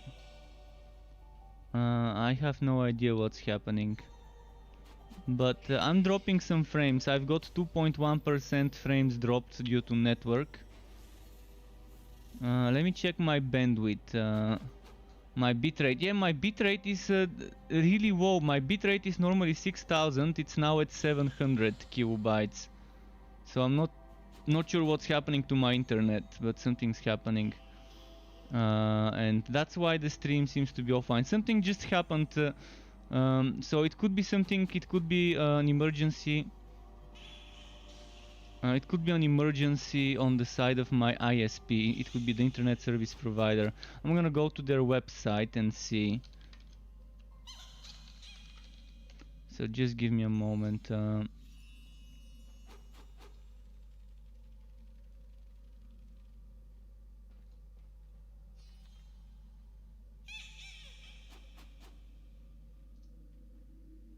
Let's see. Yeah, there's no. Let me check on YouTube if my stream is running.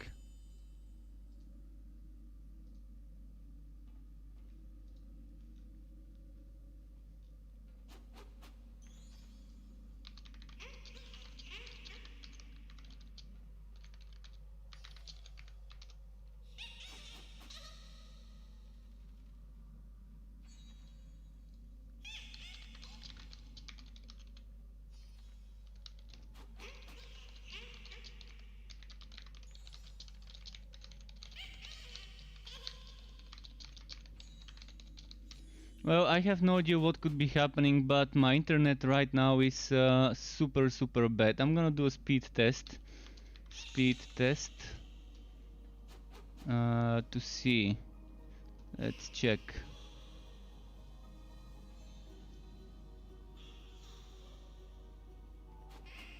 So speed test. Yeah, the speed test is giving me, I mean, it's giving me very bad results, but it's not terrible. But it's definitely not giving, it's giving me less than half my internet speed on the speed test. Okay, now it's giving me exactly half of what... Oh, that was the upvote. Or maybe not. Yeah, that was the downvote. So the download seems to be 40 megabits and it should be 80 or 75, but the upload is 40 and it should be 40, so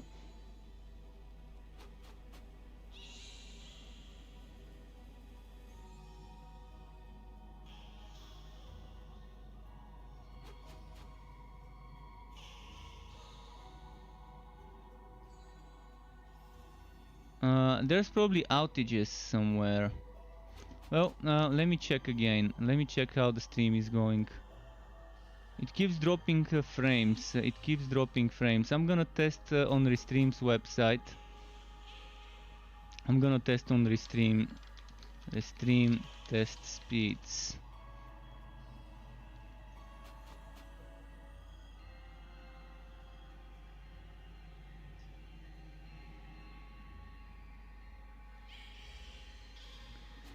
Let's see.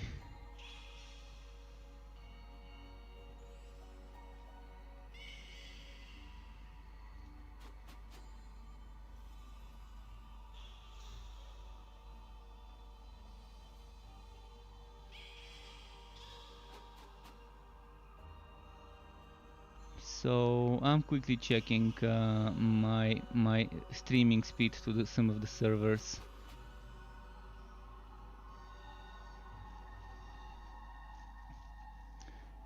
What the hell happened suddenly? I'm wondering.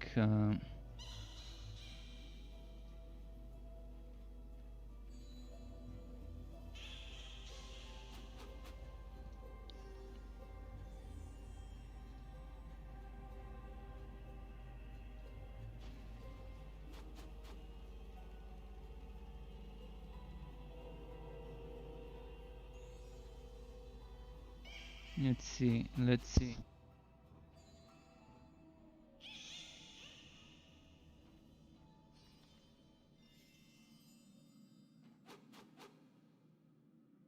Okay, so my upload speed seems to be fine. My upload speed seems to be more than fine.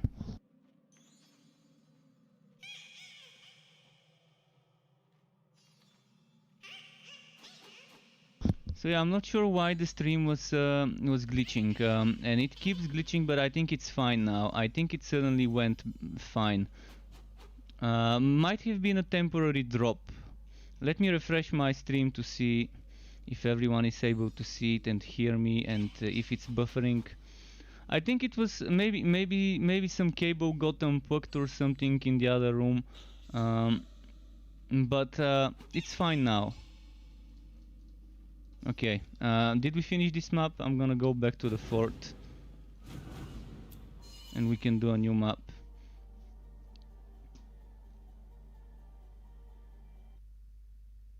On YouTube it kept buffering. Yeah, stream seems to be working fine. I had some dropped frames. I mean, my bitrate went from 6000 kilobytes to 700, sometimes even as low as 100 kilobytes, which is a huge drop. But it was very short, for like a few minutes only. But thanks for telling me in the chat. If I didn't know in the chat, I would have just kept going without testing. I tested my stream to the Israeli server of Restream in Tel Aviv, because I have the best pings there. I tested Istanbul, which is, location-wise, Istanbul is the closest to me. Yet I get worse and less stable connection to the Istanbul Restream server compared to the Tel Aviv. And even when I go and stream to the Czech Republic or to Germany or some other European server, I still don't get as good speeds as that. But sometimes I switch. I mean, when I get bad speeds to one server, I change to another. But it definitely wasn't problem in the server. I think it was on my end this time. Right, let's try and find a Unix map again. Where was that Unix map we were doing now?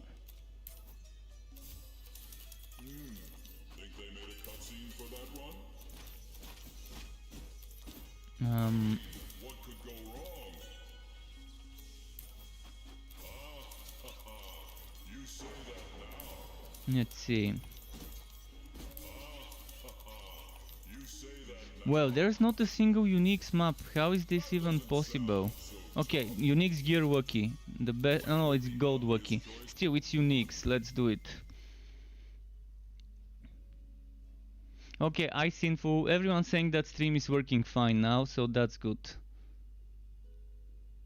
And Bandit CI81 is asking what difficulty.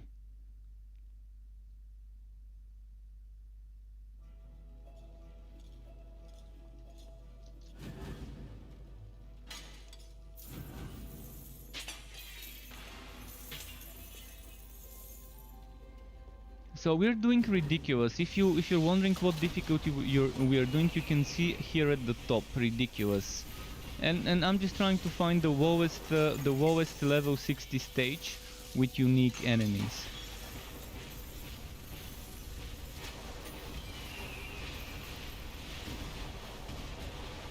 This map is bad. Why is this map bad? You mean not enough drops? Not enough enemies to kill? Oh, the Angered Ancestors. Oh yeah. 4 Angered Ancestors could be a bit too much to handle.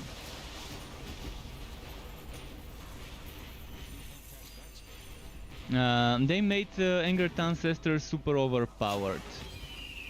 Then they nerfed them, and I think now they're still overpowered. Especially when it's 4 of them in one map, and when they can go through walls and just float in the air.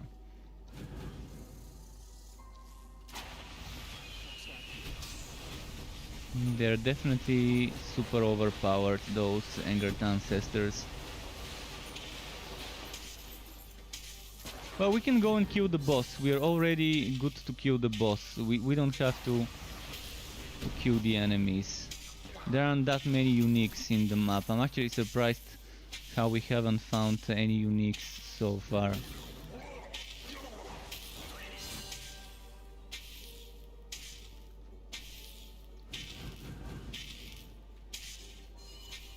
The worst problem is that the Angered Ancestors stay here with us.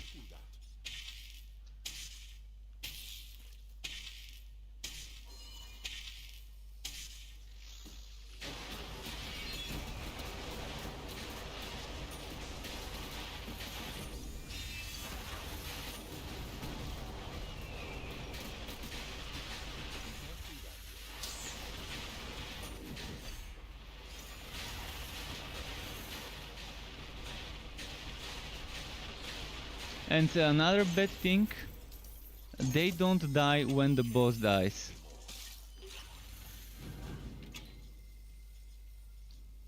You can't carry anymore.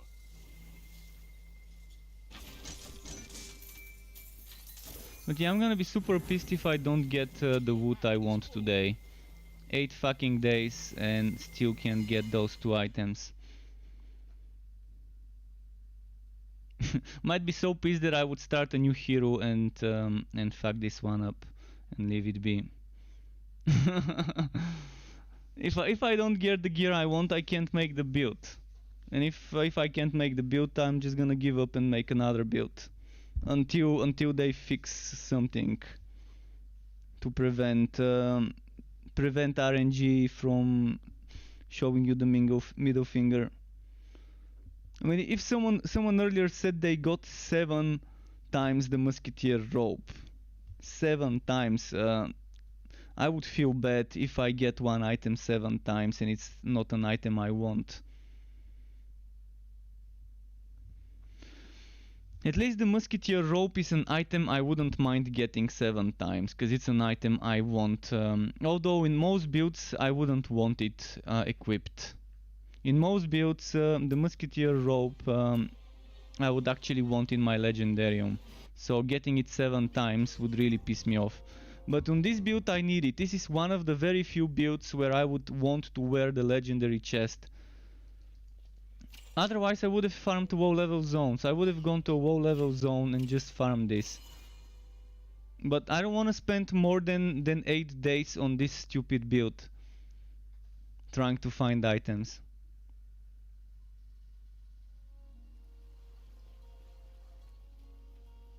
Alright, I got disconnected, by the way. I'm gonna re-invite everyone. I mean, it's just 2 fucking items. I'm not asking for too much. I'm asking for the game to give me a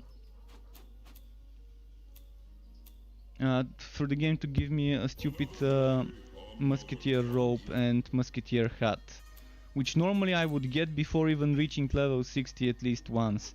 Even if I get a level 31, I would wear it. I would wear a level 30 musketeer rope or a hat and sacrifice my defenses for the sake of 12 skill points, because 12 skill points is just too many skill points to miss out on those.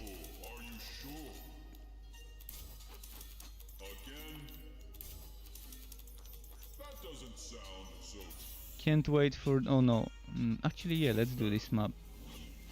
Can't wait for them to figure out a way to sacrifice one item for another one and have some sort of system. Chronicon did it very well. In Chronicon, you could easily re-roll certain set items for other items of the set. You could easily take one item of one set and put some materials and then get another one of the same set as the end result.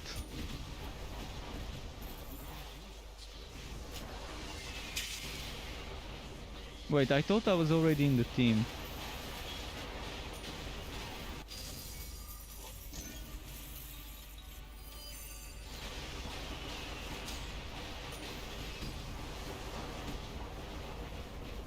Yeah, the party was messed up. Well, we're fine now, I think.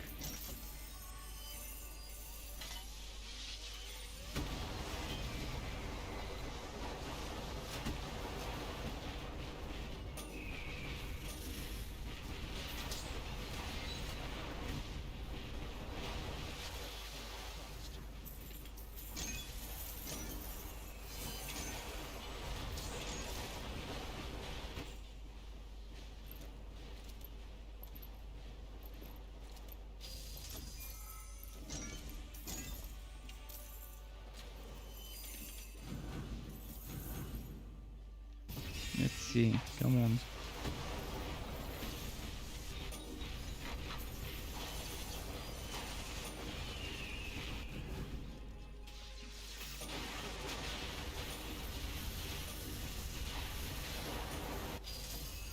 Let's see here.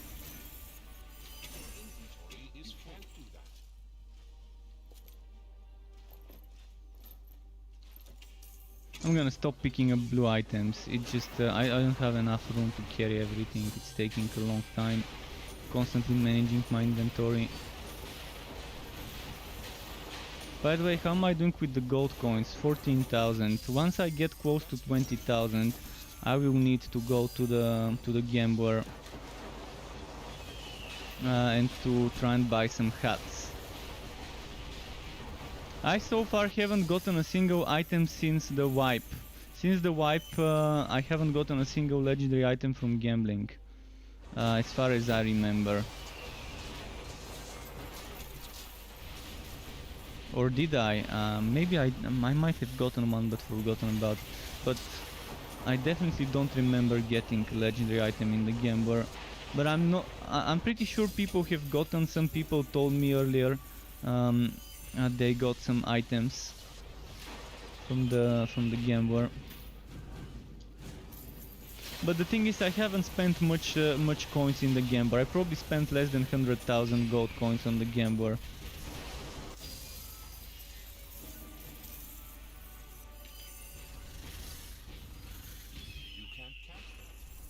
So we'll see.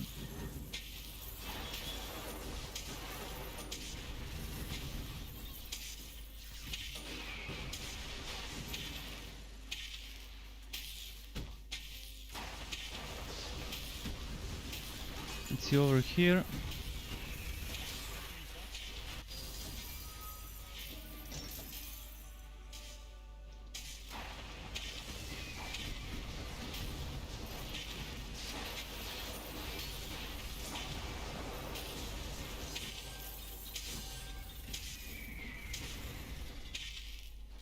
see here.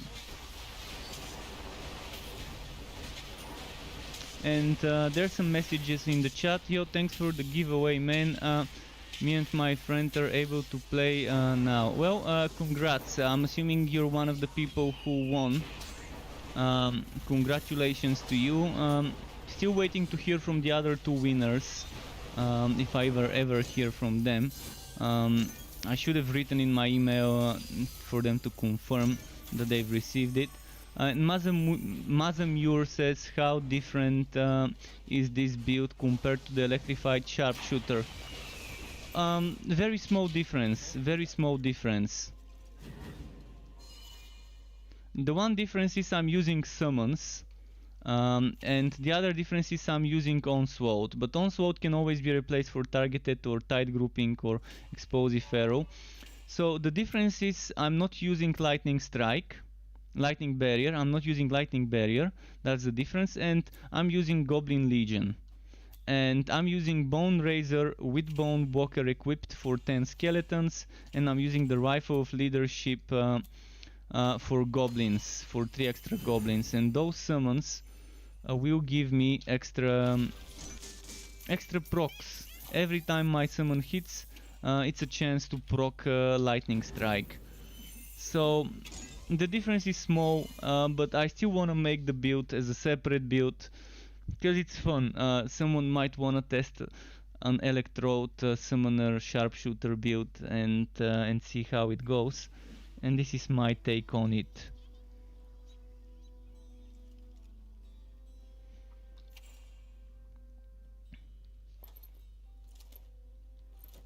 Let's see. Let's see here. Let's do that.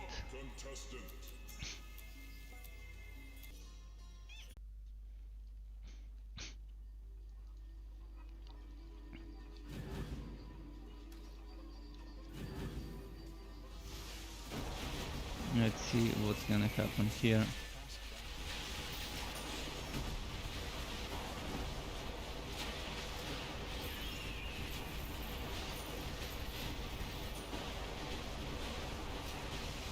Come on.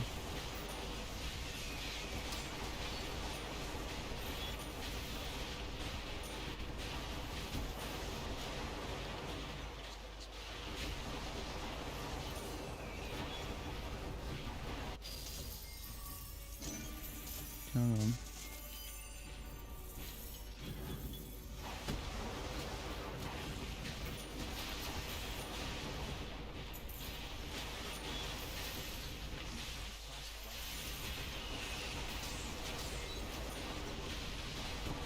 And wow, this one's taking a long time to die.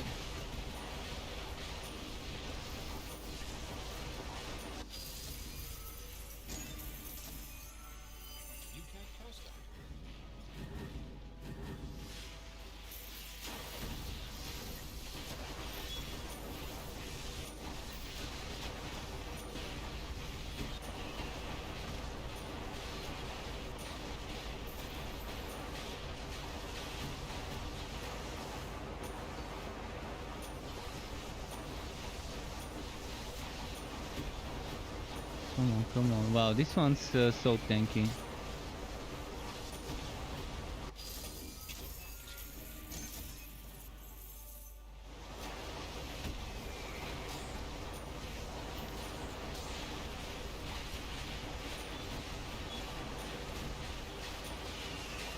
What's my goal? 16k, okay. Yeah, I'm getting close to 20k. Maybe after this map I can go and gamble in the city.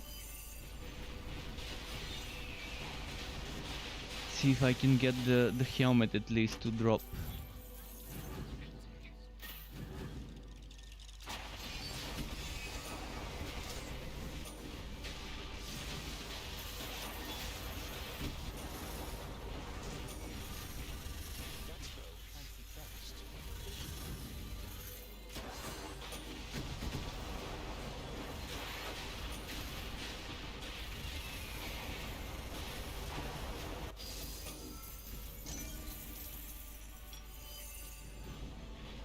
see over here.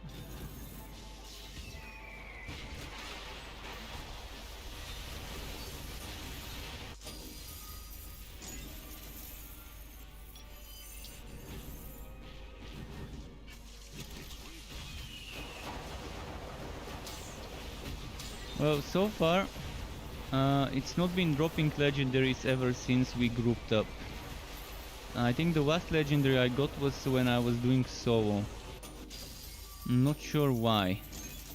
It took me 2 maps to get a legendary solo, but in a team, is that map number 4 or 5?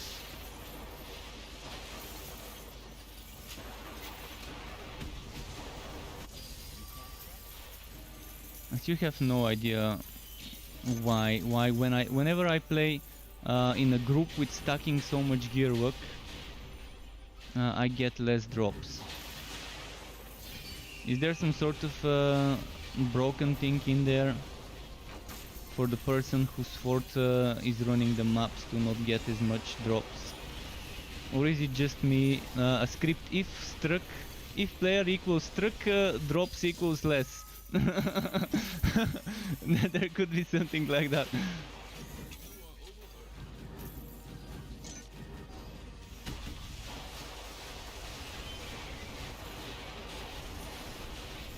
Come on.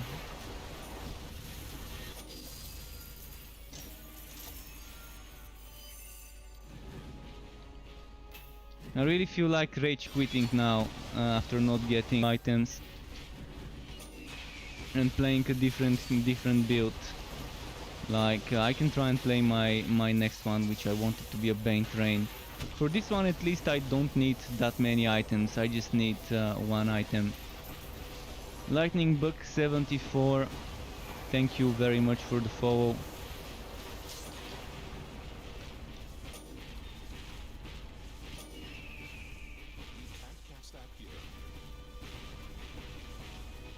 And something's happening, I think I'm getting disconnected again. And see, I'm not sure what's happening, I'm constantly getting disconnected and no idea what's happening.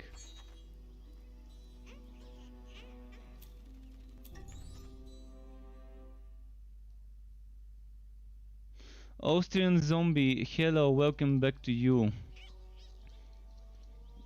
How's the build going? How is the Electrode Sharpshooter build going for you? Which rift, which Fazir dungeon level did you manage to reach?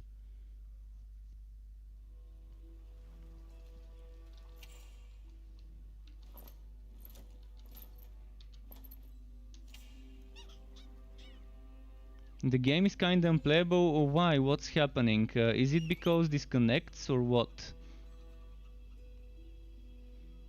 You had in probably there's more people playing right now than yesterday because it's the weekend. Let me check how many people are online.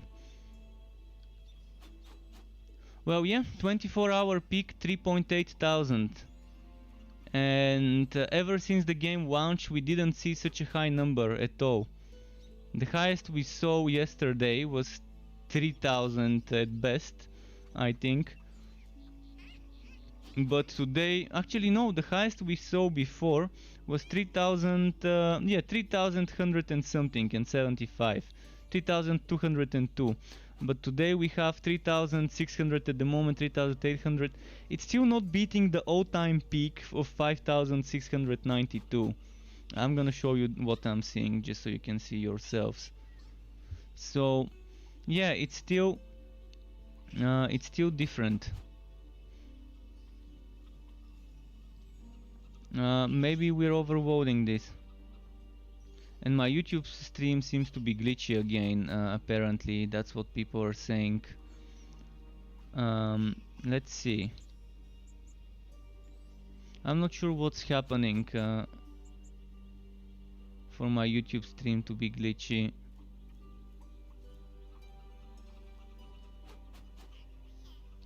And it's probably not just YouTube. I think both my streams might be glitchy. I'm not sure what's happening with my internet today. It wasn't like that earlier, but I still wouldn't know if it was or wasn't, because I wasn't using my internet that much earlier today when I was editing. Okay, I think it's fine now, but yeah, those disconnects are just unbearable. Which was the map we were doing? I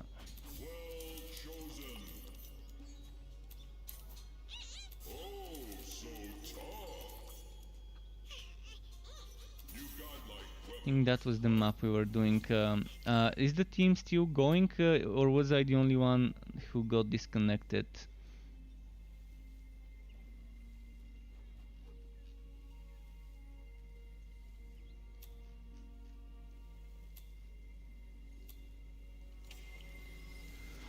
But yeah, seriously, if I don't get this gear today, I'm switching my build and rage quitting this build if I don't get those 2 items. I just don't have patience to wait more than 8 days. 8 days is more than enough. Sufficient, reasonable time. Actually, it's more than reasonable time for someone to expect to get. How many items did I need? I needed 3 musketeer items. I needed the infectious shooter, the bone raiser, the bone walker, so that's 6 items, and the rifle of leadership, that's 7 items. 7 items, that's all I needed. 7 specific legendary items. So if in 8 days I've only gotten 5 out of 7, there's definitely something broken with the system. It's not designed well if that's how it is. That's why I hate fucking RNG. I fucking hate RNG in any game. I hate when the drops are dependent on RNG. I'd much rather buy my items with resources, or craft my items with resources, and just get resources on RNG.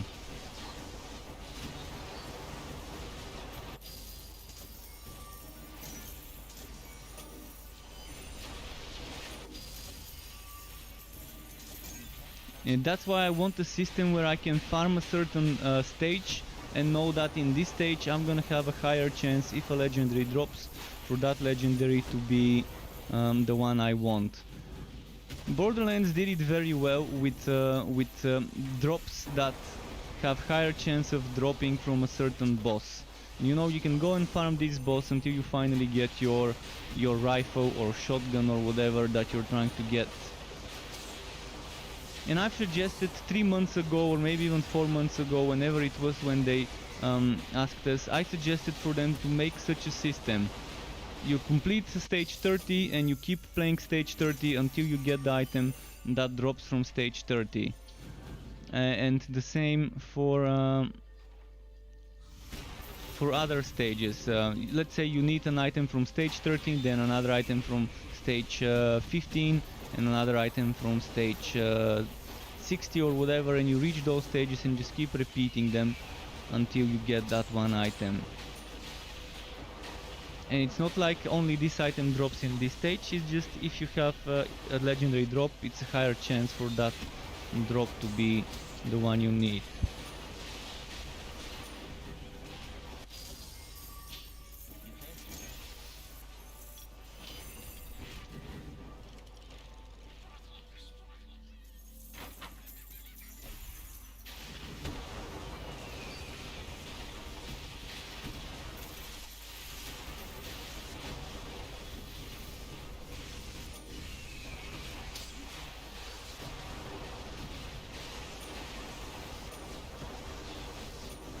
Come on, game, come on.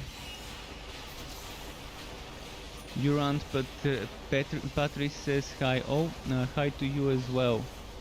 Hi to you as well.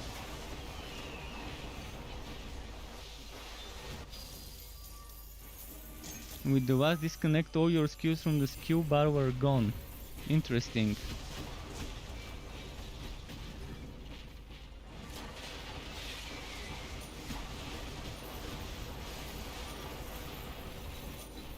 Alright, he got a Stormblade.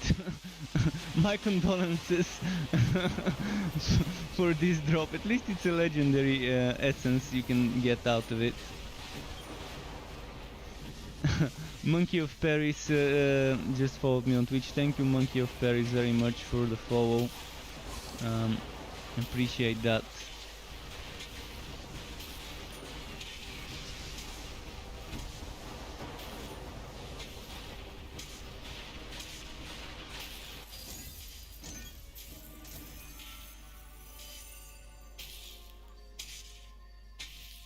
I'm no longer even picking up blue stuff. Fuck it, I'm not gonna bother with blue stuff anymore.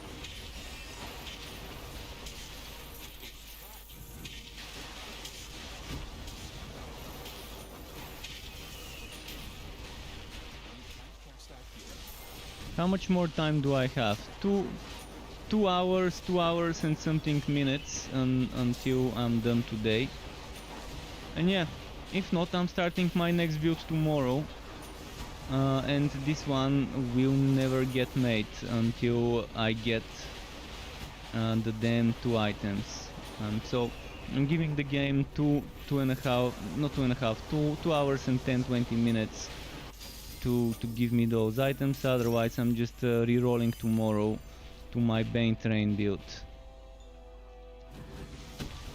And thank you to whoever just subscribed to my channel, which is Durant Patrice. Thank you very much.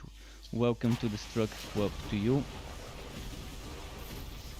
E-Wolf, what's up is I'm getting pissed. I'm fuming. You could see I'm crying internally because of the bad drop rates. That's what it is. And it's not bad drops that it's not dropping items, it's that it's not dropping the items I need. It's that shitty RNG is broken.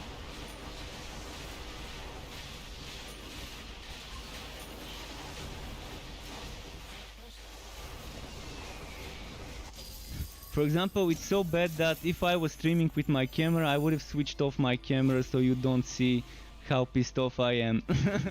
That's how bad it is.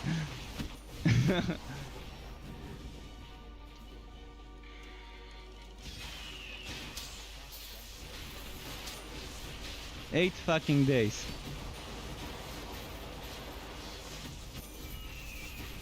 Since I created this hero. And I've been playing off stream as well. It's not like I haven't been trying to farm for that gear.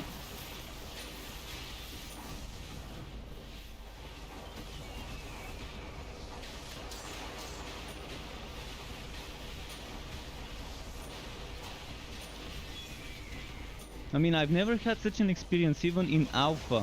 Even in the alpha version, I never had such a bad experience with drops. And that was a year and a half ago.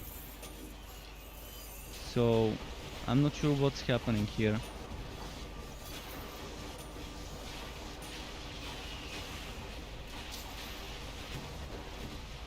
Hi, think of a build with this class, can you check it and tell me your thoughts on it? E-Wolf, what build with what class? I'm not sure I understand what you meant with your message.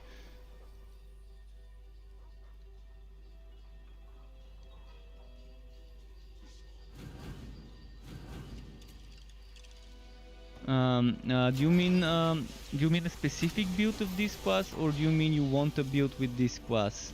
Because I already have a build with this class, which is the Electrified Sharpshooter. It's very similar to the one I'm playing, with the difference being I'm using onslaught and not targeted strikes here, and I'm using summons here instead of lightning barrier. But apart from those two differences, it's kind of the same build.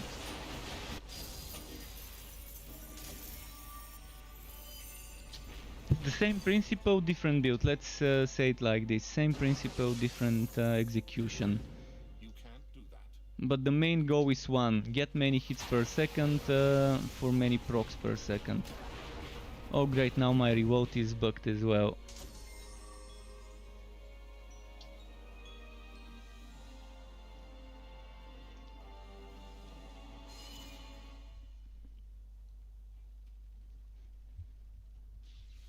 Well, we'll see. I might even take a break from Torchlight 3 until I cool down after today, if I don't get lucky.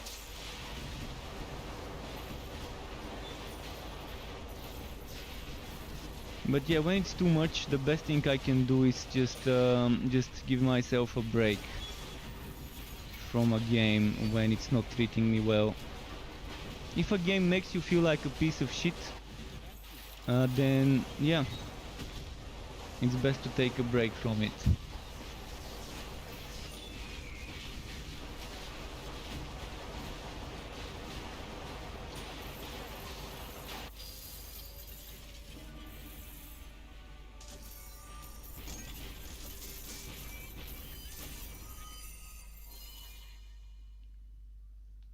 I'm gonna go to the gambler.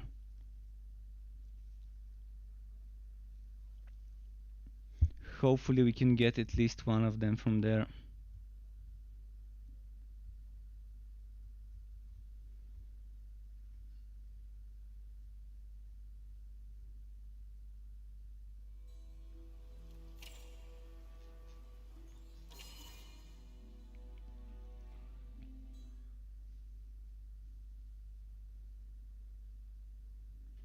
Let's see what the gambler can give me. Come on, gambler, come on. I know you wanna give me that hat. Let's see if we can get lucky. Come on, come on, come on, come on.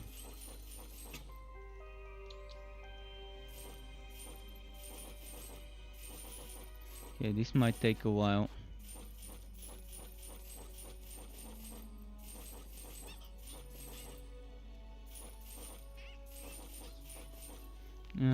This one is shitty. Come on, drop it, drop it, drop it. Come on, drop it, drop it. Come on, game.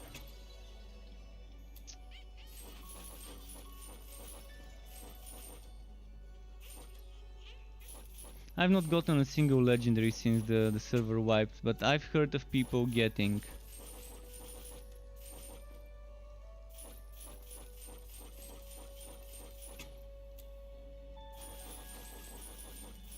Come on, come on.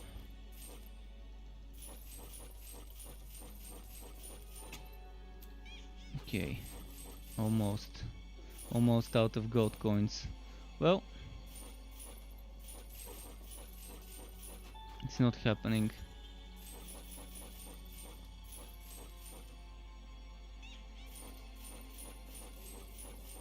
Xbox game crashes start to get annoying. What's happening with the crashes on Xbox?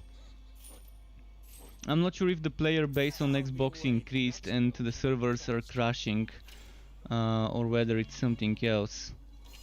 Okay, I'm coming back to my fort. If you wanna post the link, well, you can't post the link in chat because it's gonna get censored by my bots. It's gonna show up as a bunch of stars. If it's your own build, you can share it with me as a PM on Discord. If it's someone else's build, don't show me links of someone else's build. I'm doing my best to avoid watching other people's builds. If it's another content creator's build, I don't want to see it because I don't want to end up copy-pasting someone else's build accidentally, subconsciously, after seeing what he did or she did. If it's something you've done and you just want some feedback on the build, I wouldn't mind telling you.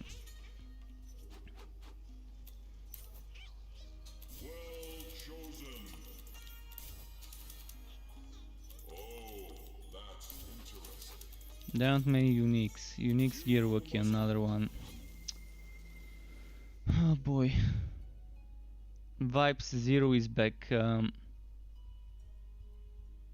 So Bandit CI says the game gets frozen and crashes, and you're not having such problems on other games, just on this game, I'm assuming. Or you might want to take this up with support, like report it on Note.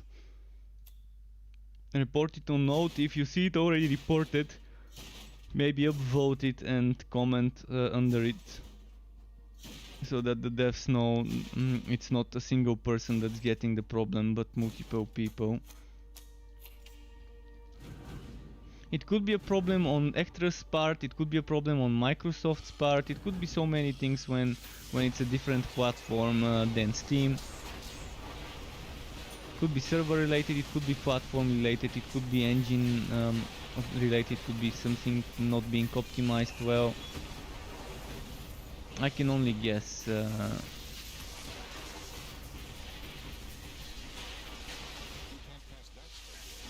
If it's your build, that's fine. You can just tell me what you're using.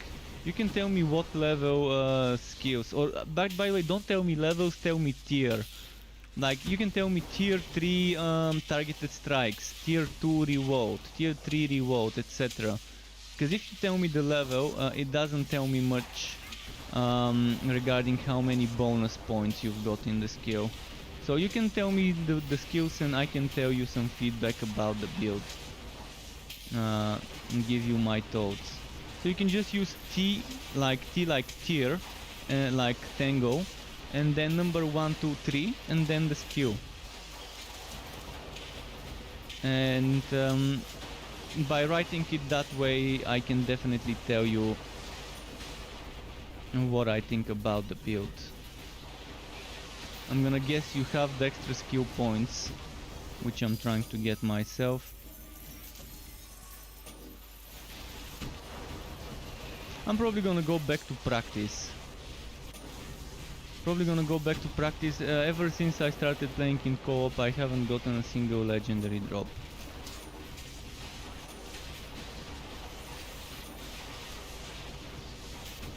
On ridiculous. Maybe practice might be the way to go.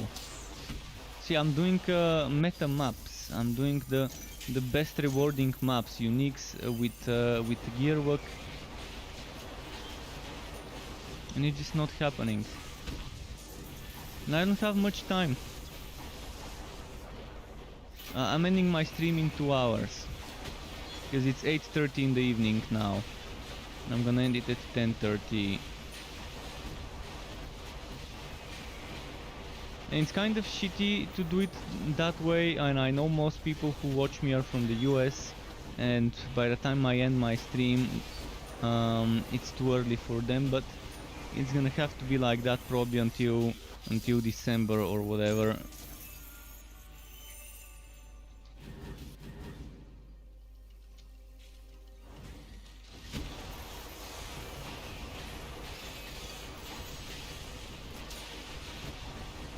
Because judging my statistics, when I look at the statistics, most people who watch me are from the US, second place Germany, and after that is the other countries.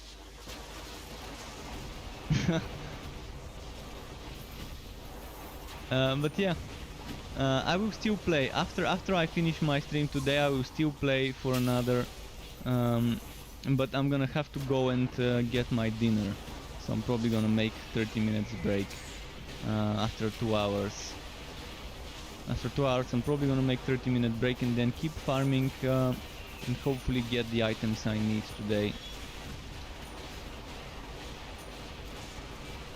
I wish there was a test realm, man. If there was a test server, I would be jumping on that one.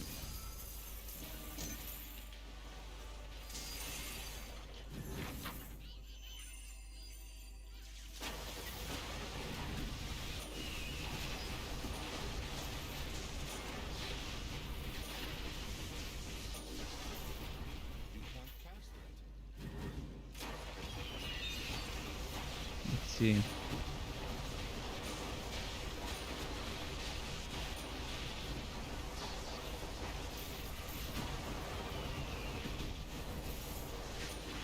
Right. Come on, game. Come on.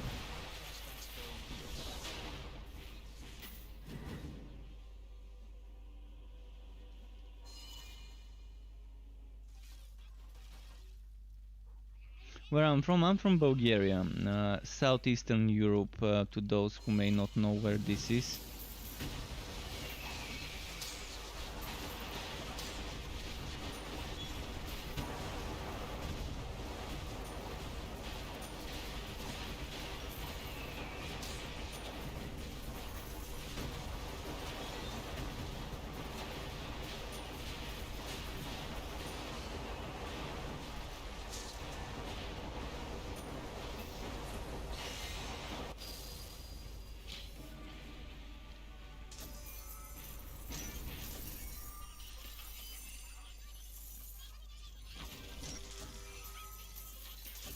I think it could also be the multiplayer that results in disconnects a lot. Maybe earlier when we had 4 people in the team, maybe we were from different regions, or maybe just we were overloading the server with procs, because there were 2 Bane train builds, and that's a lot of procs, and a lot of things, a lot of damages per second.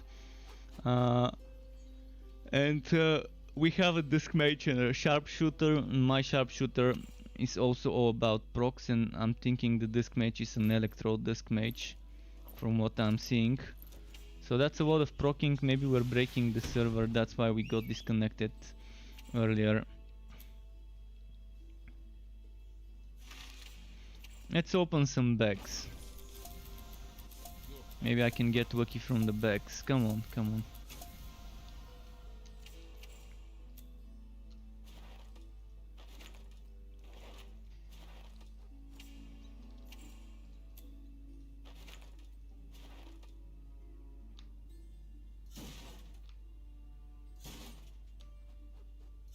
Nah, that's not gonna work.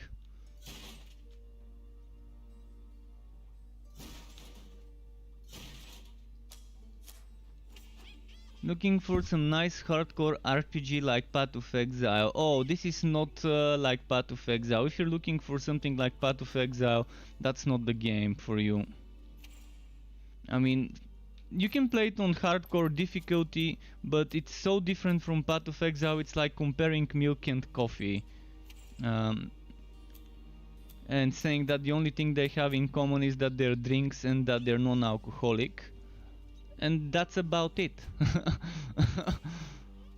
They're both games in the same genre, and they have similarities, but it's exactly like comparing milk and coffee.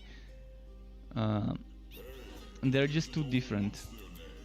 I don't think. I mean, I can't guarantee you're gonna enjoy this game. I can tell you I enjoyed this game, apart from the bad drops the past 8 days. Anything else apart from that I've been enjoying. But the bad drops, I just... I don't know, I'm just getting super bad luck. I've probably done how many hours without a legendary drop? I've done... hour and 40 minutes probably. Now.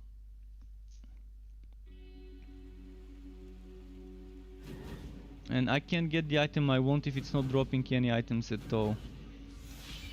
And I've spent close to 2000 hours in this game. Close to 2000 hours since April 2019.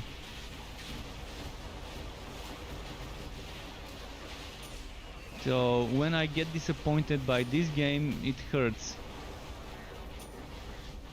Because it is my number one game to play.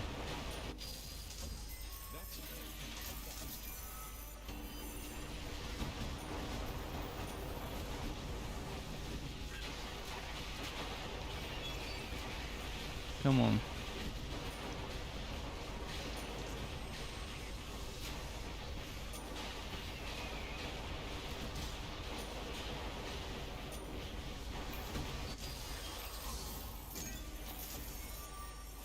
I would say it's not really close to Diablo 3 either, but yeah, there are similarities with Diablo 3, such as the Legendarium, but the game is so different from anything else on the market. Even Torchlight 1 and Torchlight 2 are different than this game.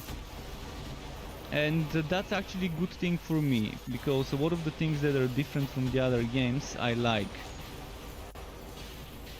There are some things I wish they did better, and I wish they would add quality of life to those things. But come on. Come on, where's that drop?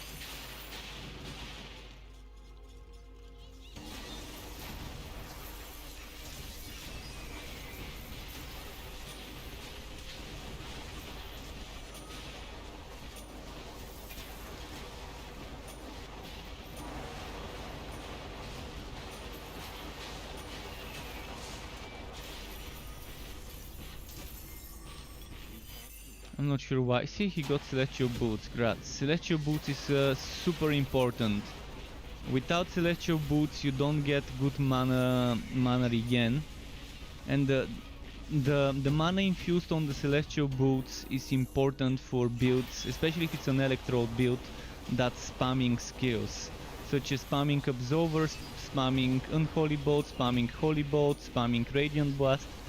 The mana regen that the Celestial Boots can give you is amazing.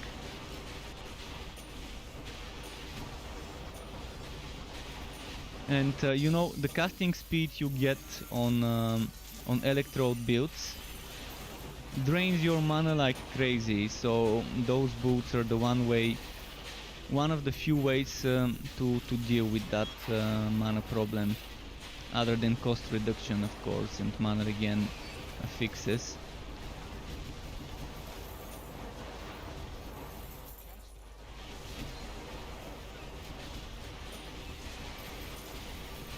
No, I've missed a big comment there. So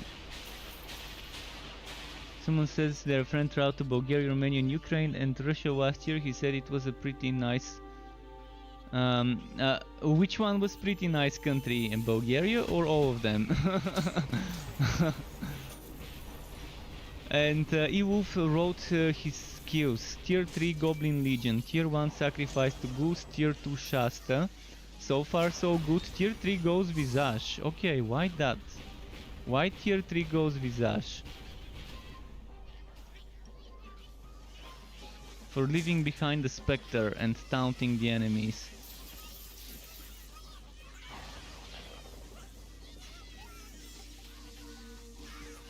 I don't think it's worth investing into more than Tier 1. But again, that's your build. This is the only thing I could say seems weird about that build.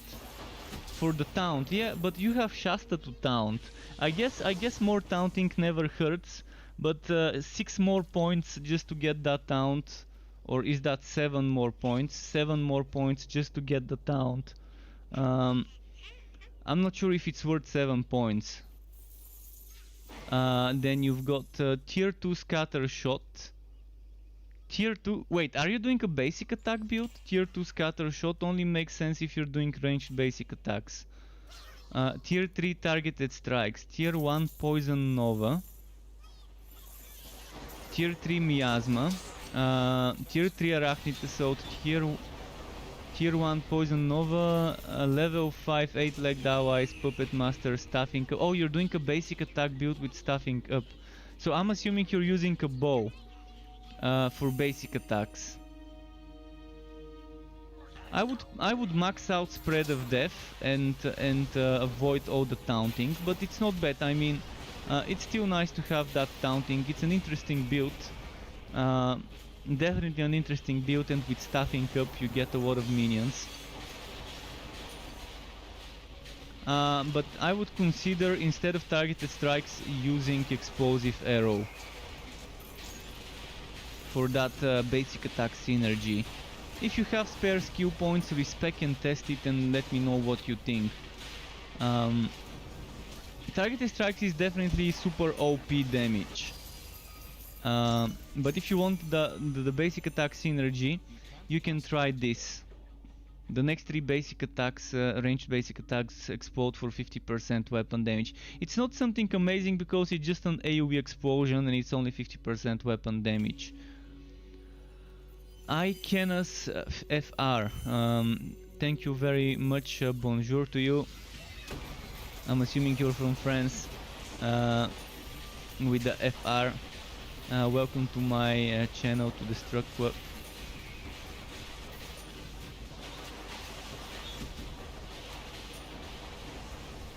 Consider that's the 2 things I would suggest. Consider maxing out Spread of Death and just going for level 1 plus 2, so tier 1 goes Visage. Consider this to see how it goes, and consider checking how Explosive Arrow would work for you. I mean, it's all about playing something you like. If you don't like one skill, of course don't use it. If you like one skill more than another, well, use whatever you like. That's all it matters. I mean, games are meant to have... people are meant to have fun when playing games. At least that's how I believe. I mean, I know some people want to be punished by the game and wants the game to slap them sideways every few minutes and to beat them. But yeah, it seems like a fun build, a fun summoner build.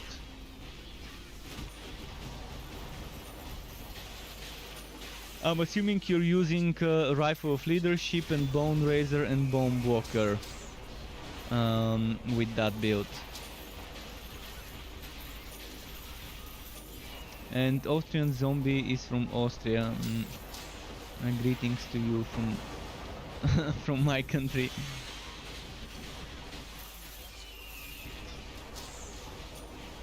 You will put max passives if you find +3 skill on something. Why do you need +3 skill? Oh, you mean on a helmet.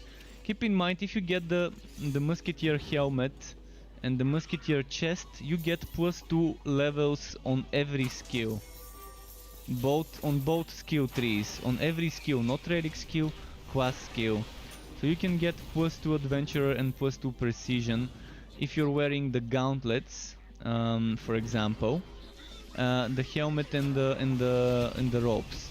So my suggestion for Musketeer summoner builds is get the gauntlets, the rope, and the hat.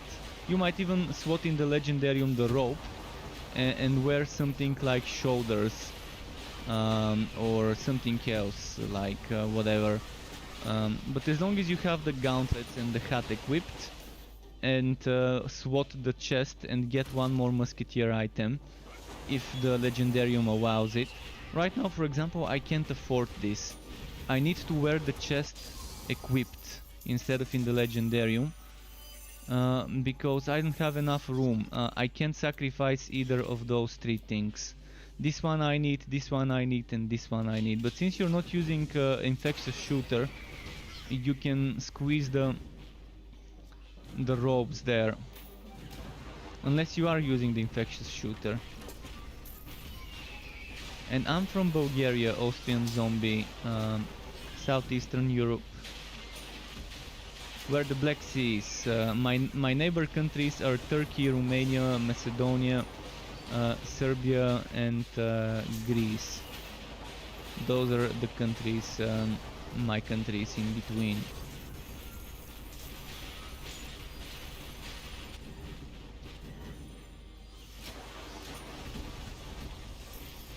Can I see your skills when you get to town? Yeah, you can see my skills. Keep in mind I'm missing very important items. So I'm missing 12 skill points. If I get the Musketeer helmet and rope, which are the two missing items for the build right now, I can get 12 skill points. And right now I just can't. The game doesn't want to drop it to me. I've done so many maps without a single drop.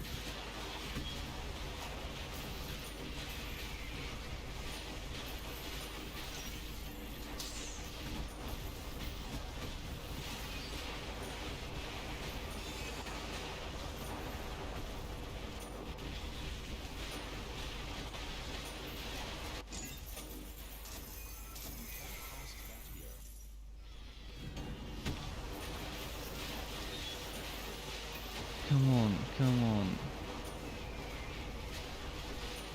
I did a ton of unique maps, now I'm testing running Gearwalkie instead of unique.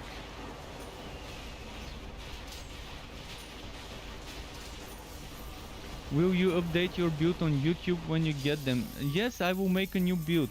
This is a new build that I'm trying to make for YouTube, and normally it never took me 8 days to make a build and to gear it up. And those are super important items, they're the backbone of builds. So I'm missing the important items, I've got some of the not so important items. And without those extra skill points, I have level 1 Goblin Legion. I do have +2 levels from my helmet, but my Goblin Legion is level 1, it needs to be level 8. And this one is level 3, ideally this would be level 5. So Yeah, it's kind of shitty right now, and the game's pissing me off big time. And if I don't get it today, I'm just gonna get so pissed off that I'm gonna stop playing this build and just reroll to another class. I have patience, but even my patience has limits, and 8 days seems like an unreasonably long time to try and get 2 stupid items.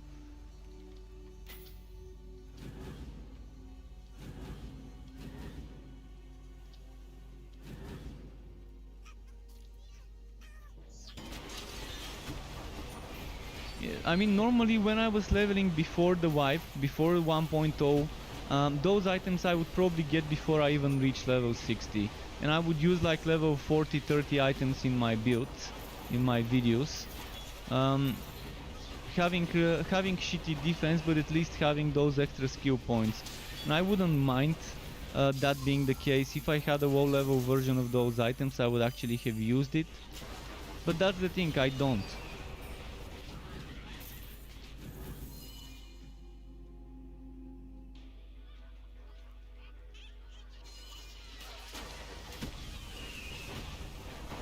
So very soon I'm gonna go and do low level maps and maybe get those items to drop from there, because it sure as hell is not dropping here.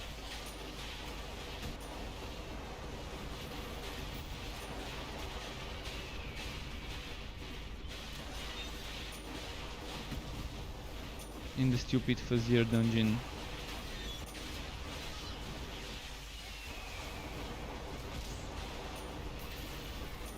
Zombie wants to invite me in my party. We're already in a party, if you can see. Blue supply run maps dropped you on 60 all your legendaries. How many maps did you need? And I wouldn't mind joining on painful. By the way, why don't you change on ridiculous? You can always change up, and you're gonna retain your... Or is ridiculous that difficult? What are the best builds right now? I would say train builds with Bane and Flaming Destroyer and Electrode are good. I would say Sharpshooter builds with Electrode and Flaming Destroyer are good. I would say Electrode and Flaming Destroyer is good on any class. And I would say Bane train builds are very good. But challenge runs 108. Is it gonna be worth it doing 108 challenge runs? It's gonna take forever to kill stuff there. And it's not increasing the chance of getting items by doing higher level runs. You're on ridiculous. I mean, I can invite you and we can try and do some blue maps, 25% gearwork maps. I've got some here.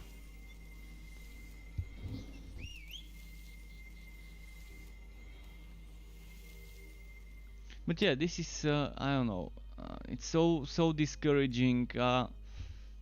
It hasn't been this bad in this game since alpha for me, with the drops. In alpha, I had a game called Legendary Roulette, where my record was 20 maps, each map taking between 15 and 20 minutes each, because back then we had maps that would be triple stages. You clear one map, we go to the second, you clear the second, you go to the boss.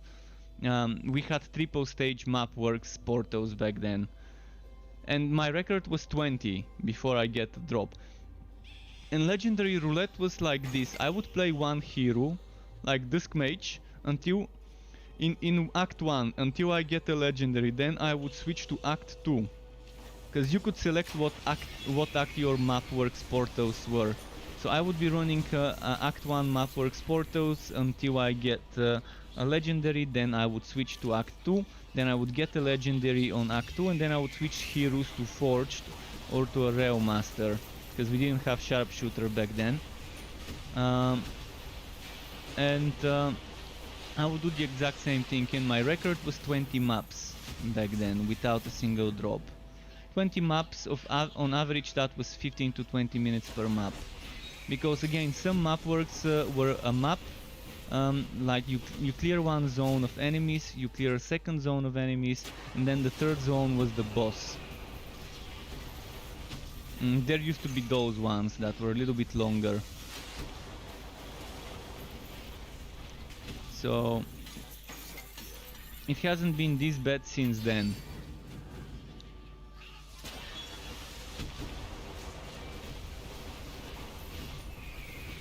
I mean, if it doesn't work out today while I'm streaming, I'm gonna go back to practice and go in the Acrid Plains and try to get low level versions of those items in the Acrid Plains. Maybe I can get lucky there. If someone needs help leveling up their wobbies through the story, I can actually help them level up through the story. Even if I have to stay up all night, I wanna get those items.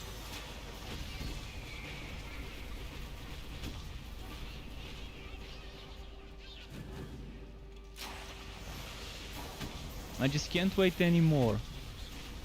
I can't wait anymore for this build, so I'm gonna go all in tonight and keep playing until I get them.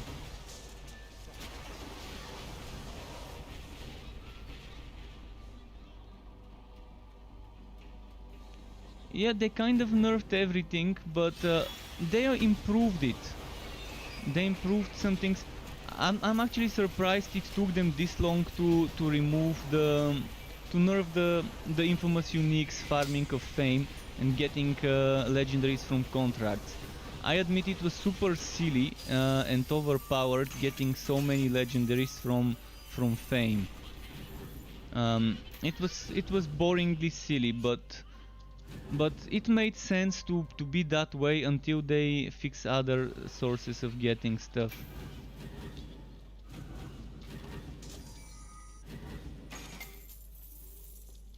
Because I'm fine with shitty drop rates if we have respects of the item, if we have rerolls.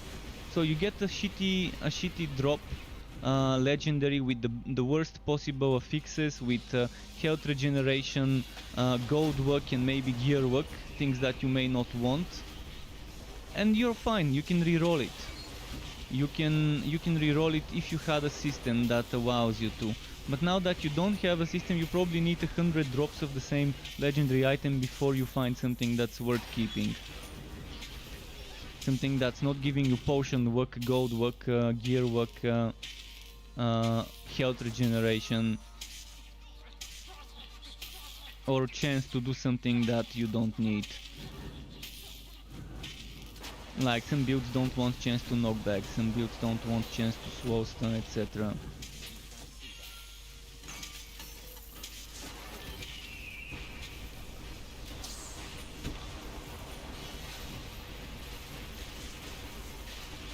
By the way, didn't you get my invite?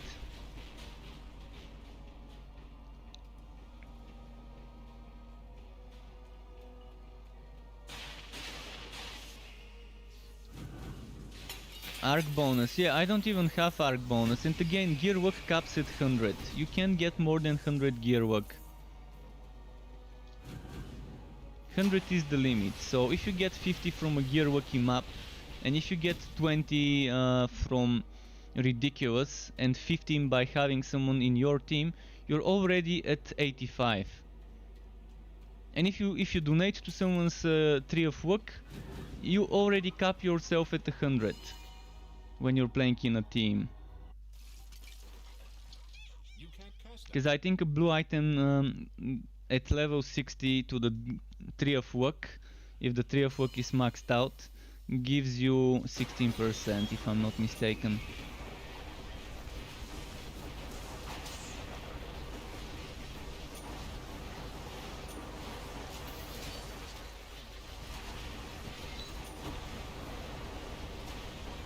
Well, the duration to Goose is not bad if you're using Goose.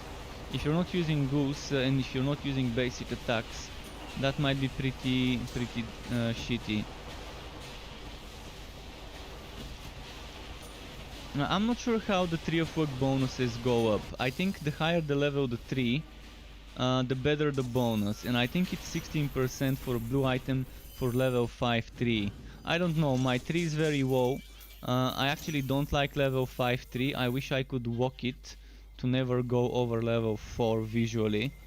I wouldn't mind leveling up my tree to 5, but level 5-3 is too big and covers too much of my screen. I like the level 4-3 the most. Level 4 is my favorite of all the Tree of Work models. So I wish we could downscale the model visually, but it remains, it retains the bonus. So you can see my Tree of Work, it's probably only level 2. I just don't feed it.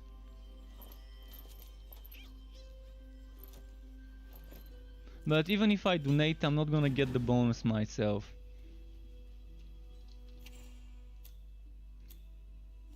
Lightning Bug, you can join the group. For another hour and a half, we've got hour and a half.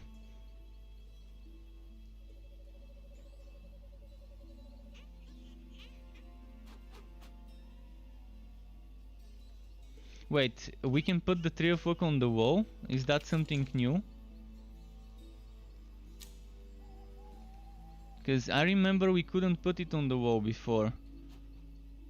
No, I still can't put it on the wall.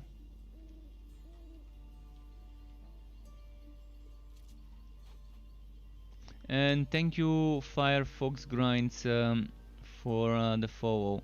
Welcome to the Struck Club to you.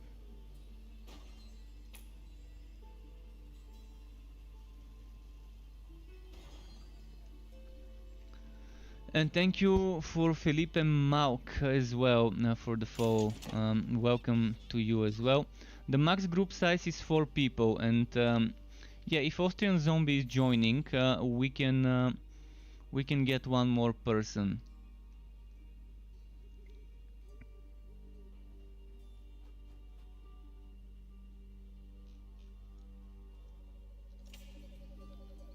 And let's see if he accepted my. Did you use my friend code Lightning Bug? Lightning Bug, you have to add me on Steam. If you're not on Steam, you can't invite me if you're not on Steam. So you use my Steam friend code, which is this thing. This is my Steam friend code.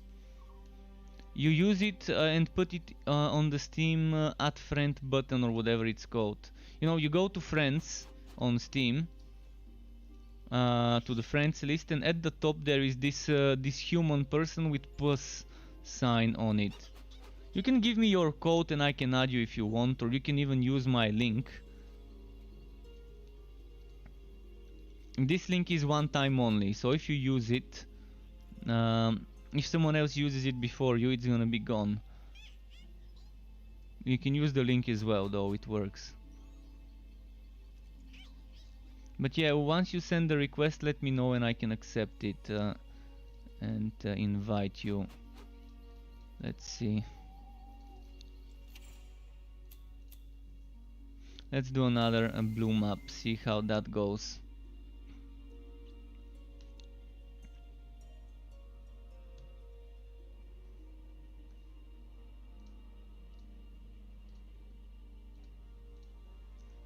Okay, John, let's invite John now. And John, once you accept the party invite, which I'm going to send you in a moment.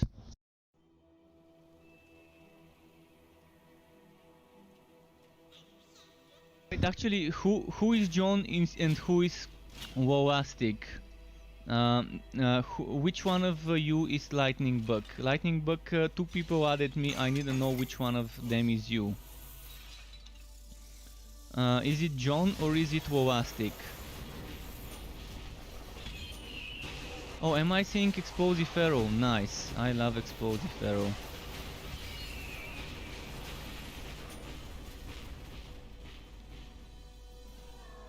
Yeah, Lightning Bug, there's 2 people. You have to be one of the 2, and I don't know which one of the 2 you are. Ah, you're John. Okay, you're John. Let's invite you then.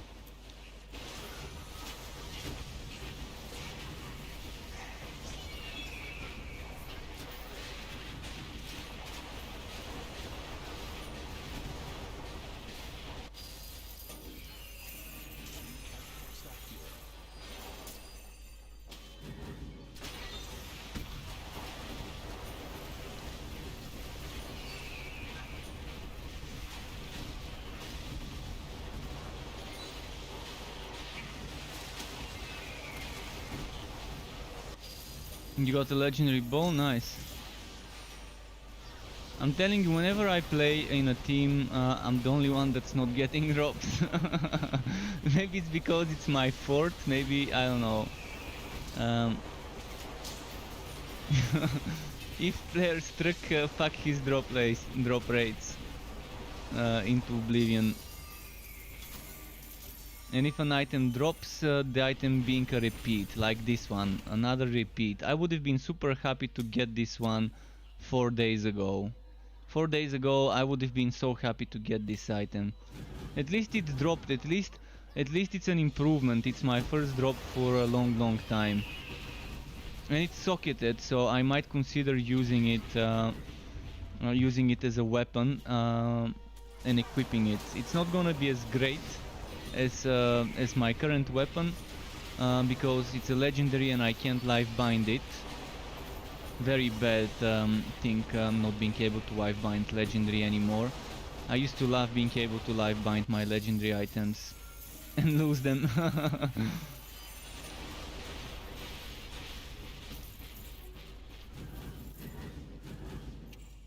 I love the system where life bound was reversed. You could get a life bound legendary item, unbind it, and then have 20% stronger legendary forever. It was such a nice way of getting good items.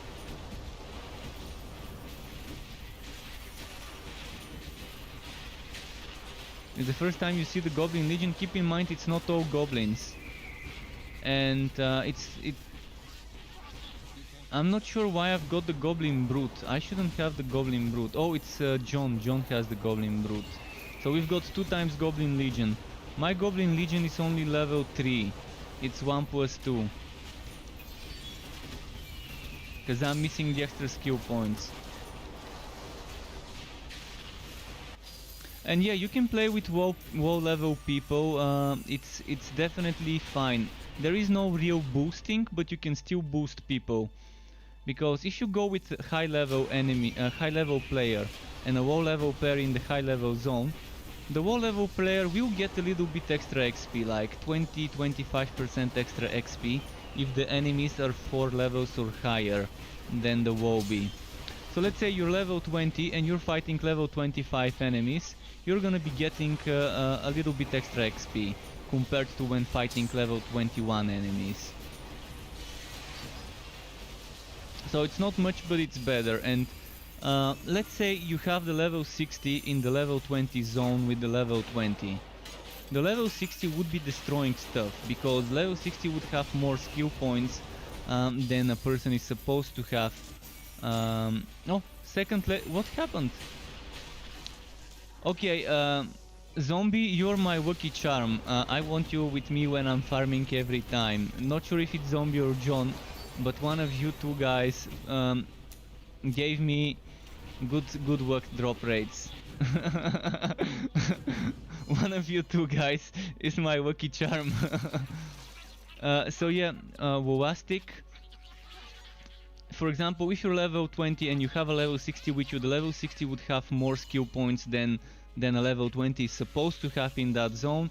They would have more items that are meta min-maxed items, and they're gonna be just destroying stuff, even though there is level scaling of your items. So let's say you have level 60 items and you go to level 20 zone. The level 20 zone would scale your items to level 20 plus 1. So you're always scaling down your items to the level of the zone plus 1. So if you're at level 30 zone, it's gonna be level 31 items maximum. And there's another thing, you can equip items 3 levels, up to 3 levels higher than you. So if you're level 57, you can wear level 60 items. If you're level 30, you can wear level 33 items. Keep that in mind when leveling up alts. You might wanna consider that. There are certain things I need to make I need to explain this sometimes in some of the content. I forgot to talk about this in my guide, in my newbie guide. I might make something about this and a few other things as extra is an extra small video for my YouTube channel about the scaling. I keep forgetting when I start making guides. I'm pretty sure I miss some information, and then I need to make something like a new video with that information. Well, I got 2 legendaries finally. My bad luck is gone. And see, this is what I'm talking about, getting the same item over and over again. 2 times this, 3 times this, 4 times this, 2 times this, 2 times this, 2 times this.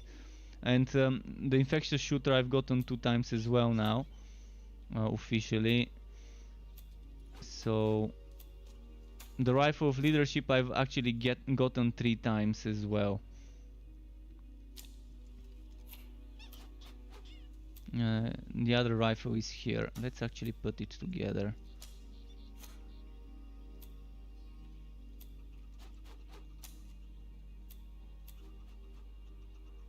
Where is the other infectious shooter? I want to keep the repeats next to each other. Oh, that's the other rifle of leadership. So there we go. 3 times rifle of leadership. Telling you, getting the same thing over and over again.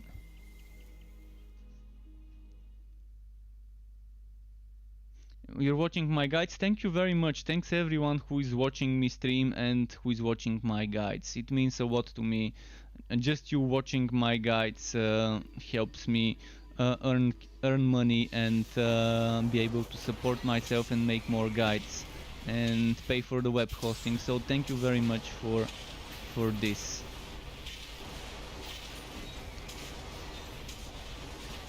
Let's see if we can get lucky this map. I guess let's stop doing Fazir and just keep running those maps.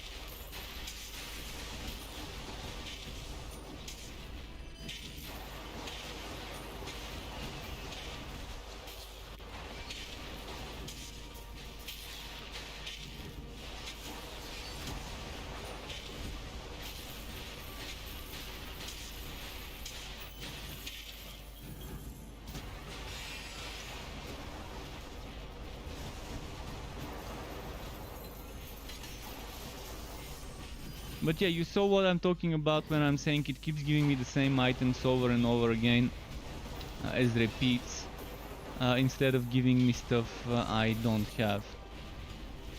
And the system doesn't have, the game doesn't have a system to deal with such things. It doesn't have a system that lets you sacrifice one legendary for a chance to get a different one. I would have sacrificed all the legendaries you saw in my storage. I would have sacrificed 80% of those to be able to get the 2 items I need right now, if I had a way to do it. Because from those things right now, some of them are low level, I don't really need them unless for leveling up purposes. But by that time I probably would have kind of been fine to get them again later.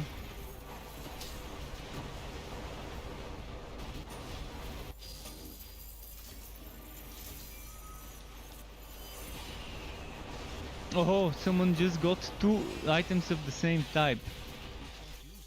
Oh no, 2 people got the same item. 2 different people got the same item. Grats to both of you. The masterwork is pretty fun. The masterwork. Oh, and Prempador just disconnected. Did he say something?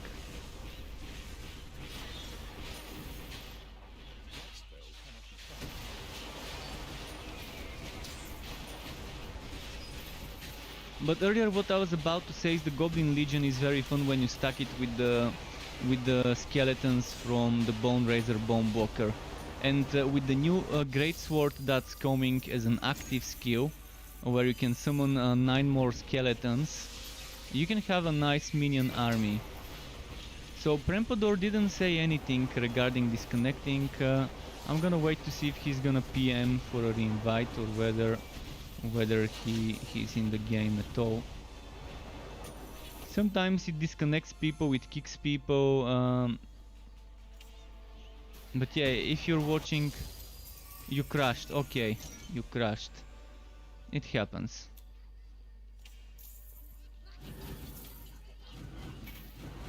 I crashed 2 days ago as well.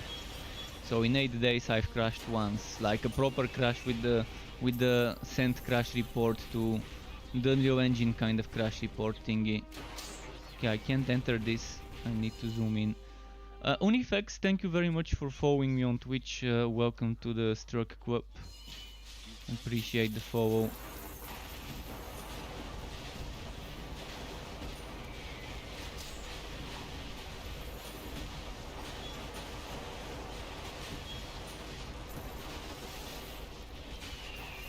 You're online again, didn't you get the invite?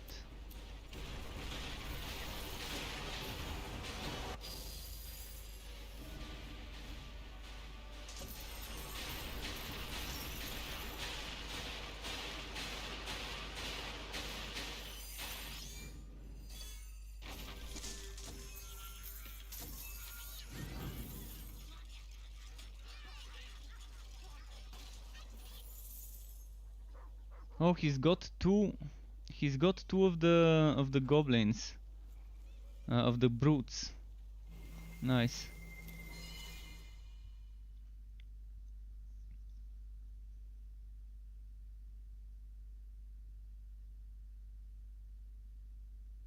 But yeah, Australian Zombie, when you get Infectious Shooter, you're gonna see a huge DPS boost. Electrode beats with the Infectious Shooter are just so fun.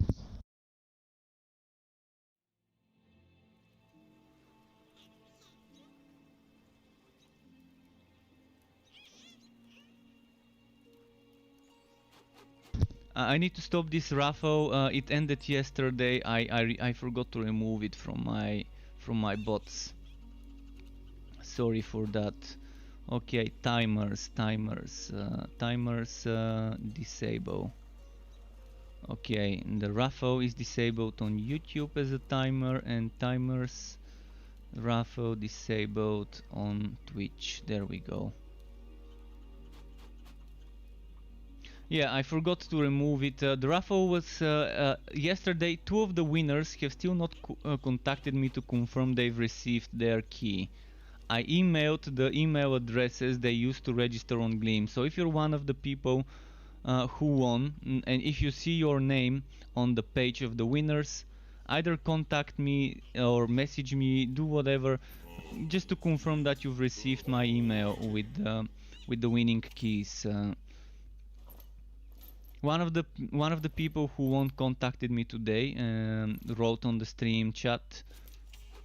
So still waiting. I'm gonna give them 2-3 days to confirm that they've received that. Otherwise I'm gonna try and contact them on Twitch maybe instead of the email. Okay, I've got one more Gearwalkie map.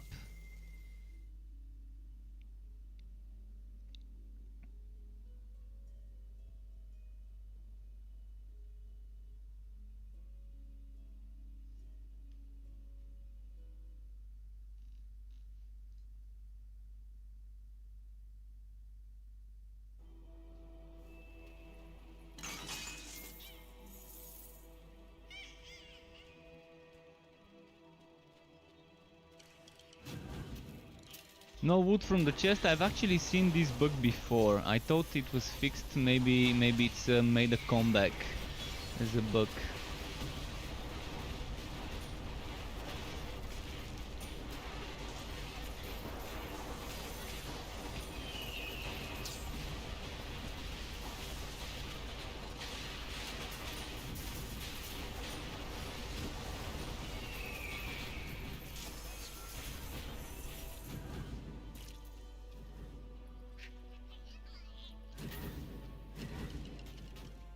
I'm gonna try and get them all to spawn and come to us. And Grizzly Adam, thank you very much for the follow, Grizzly Adam. Welcome to the Struck Club. Enjoy your stay, is all I can say, I guess. Feel free to ask questions, all of you folks out there, if you have something that's not clear about the game or something that you could use some assistance with like some hints. I can do my best to answer any sort of questions.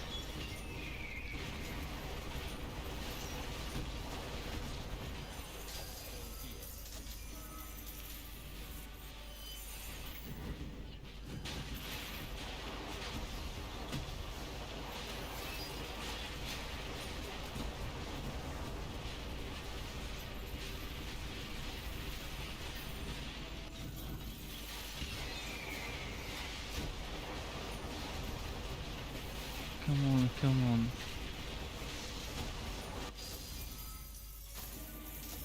Wow, okay, I'm telling you, something with this group now increased my luck. I'm not sure who of you guys is my lucky charm, but it seems pretty decent. I was just about to get super pissed off and then it started dropping finally. I guess we just had to stop doing the stupid Fazir dungeon and do some nice Mapworks portos. The thing is, I ran out of Mapworks portos. I can get more though. I've got a lot of gear bundles to open. A lot of contract rewards to open. You got 68% gear work. Keep in mind that is excluding the 25%. Excluding the 25% from the map. The 25% from the map does not show up over here. So if I've got 37%, that's without the the bonus, the 25% bonus from the map. And the limit is 100. You cannot get more than 100. And Bandit CI just hit level 60 since release. Oh, you've been taking it slow. But as long as you're having fun, it doesn't matter how quickly you hit 60.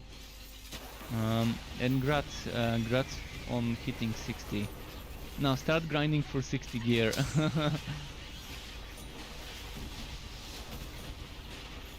What do you mean 40 from a Wookiee Adventurer? You mean from the item from the set? The one from the set gets included there. Try it to see once the gearwork bonus from the set is removed, if it disappears. And the Wookiee Adventurer, was yours with automatons, with goblins, or with which one are you using? High with automatons or goblins? You're using Alkpar. Okay, so this map is good for you because you've got automatons. Actually, we've got all three of them. We have goblin enemies, high-wit enemies, and automaton enemies in this map. So regardless of which one you're using, it's still gonna trigger it.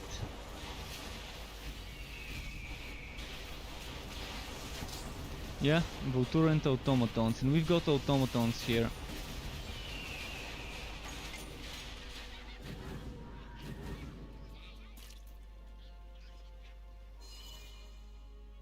And Bramery's Bone says, what's the max level? The max level is level 60. And it's probably gonna take you between 8 and 10 hours. Maybe 12 hours if you're slow. Playtime. I mean, if it's your first playthrough and you're taking things slow, it can take much longer. But if you're rushing and if you know what you're doing, you can probably do it under 8 hours. To go through the story and the quests. If you're getting power leveled by someone who is level 60 in level 60 maps, they can boost you quickly. They can even take you in a level 50 map with endless spawns, or level 40 something map with endless spawns until you're level 40 something yourself, and then take you on a higher level map. But there is some sort of power leveling, but it's not your typical power leveling when you can boost someone in under half an hour. It takes a while to boost a person, probably 2, 3, 4 hours, maybe less. Oh yeah, my skills. this game needs an extension for Twitch for people to watch. So this one needs to be level 8 plus 2. This one needs to be level 4 plus 2. This one needs to be level 8 plus 2. This is 8 plus 2. This is 1 plus 2. 4 plus 2. And this will be 4 plus 2. By plus 2 I mean with plus 2 adventurer and plus 2 precision from the musketeer set, which I'm missing. This one will be level 6, this one will be level 2, this one will be 5, 5, 5, 10. So the only change will be this will go up to level 8. All of those skills are getting 2 points removed. This is going up to level 8, this is going up to level 6, and this is going up to level 2. Or alternatively, this can stay 3 and this can stay 5. There are options. Okay, let's go into the next map, I guess. Can I put a Gearwalkie map? I can try and put a Gearwalkie bonus for the farming, but it's not gonna be the full set. It's not gonna be the full set.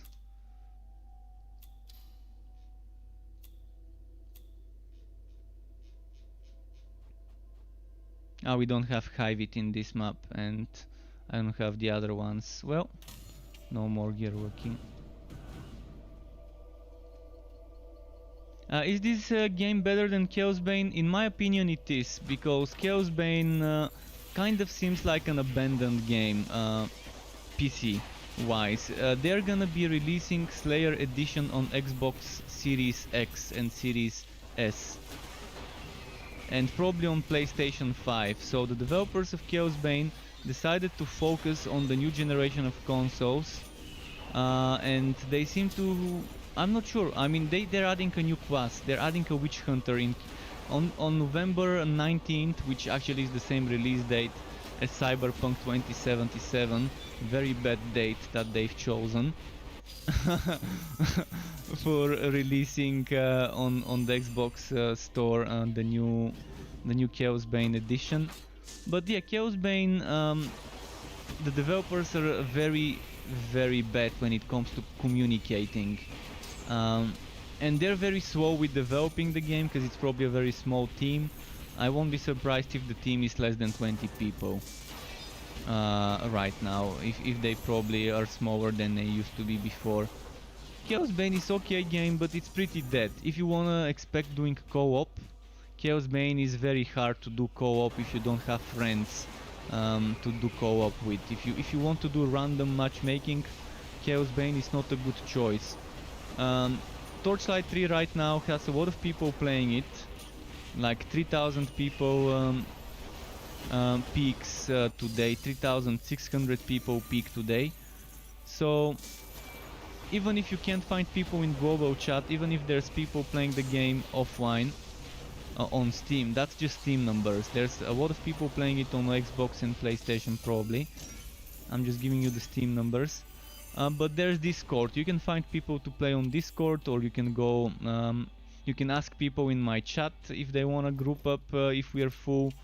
You can always ask me if I want to group up. I always prefer playing with others unless I'm experimenting and I need to do so for science, for testing purposes. But whenever I'm doing some testing purposes, I let people know. And it's usually quickly. It's usually within an hour or half an hour I'm done with my testing.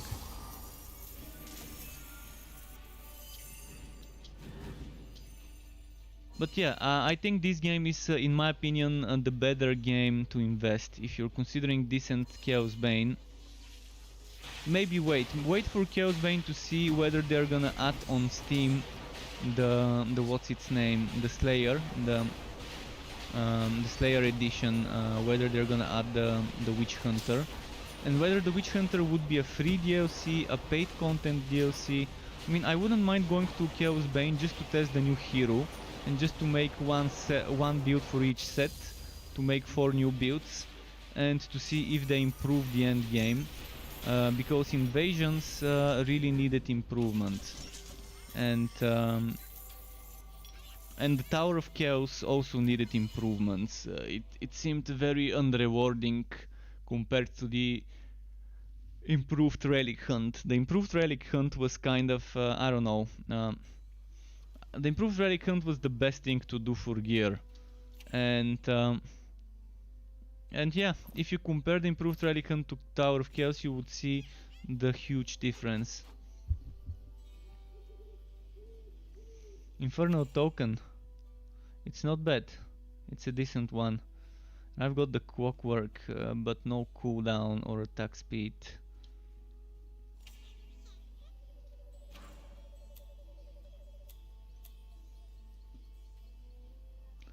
Let's get rid of some low level item. Maybe this item.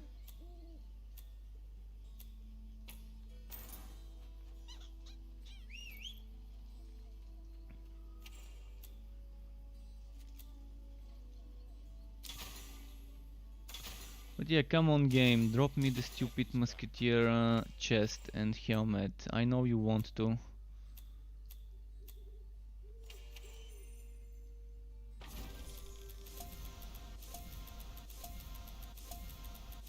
Maybe I can get lucky from a gear bundle, you never know. And one thing I don't like, the lesser gear bundles don't stack. It says you get 3 of them, but you get them each on a separate slot, and this is prolonging. This makes me not want to collect my rewards, because I have to do all of this opening so many times. They need to make all of those rewards stackable.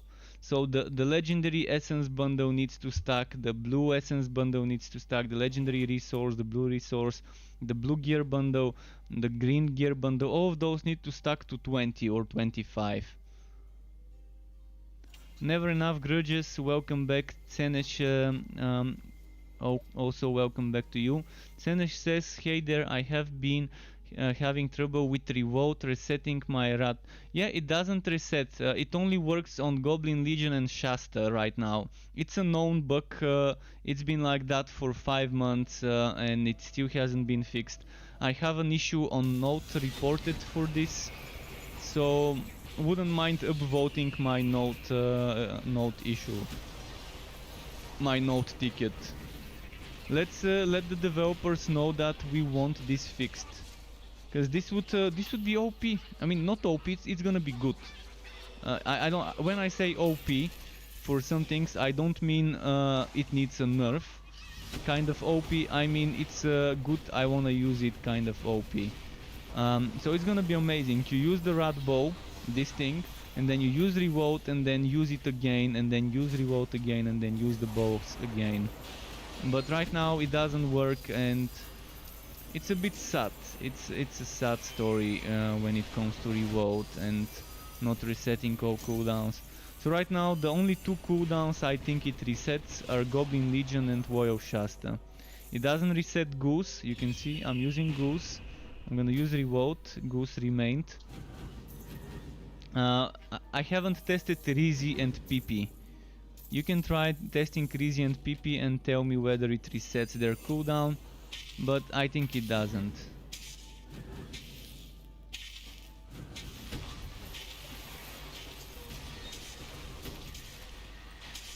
And yeah, grudges, we are full right now, farming some of those Mapworks portals, because I guess we were getting more drops in those.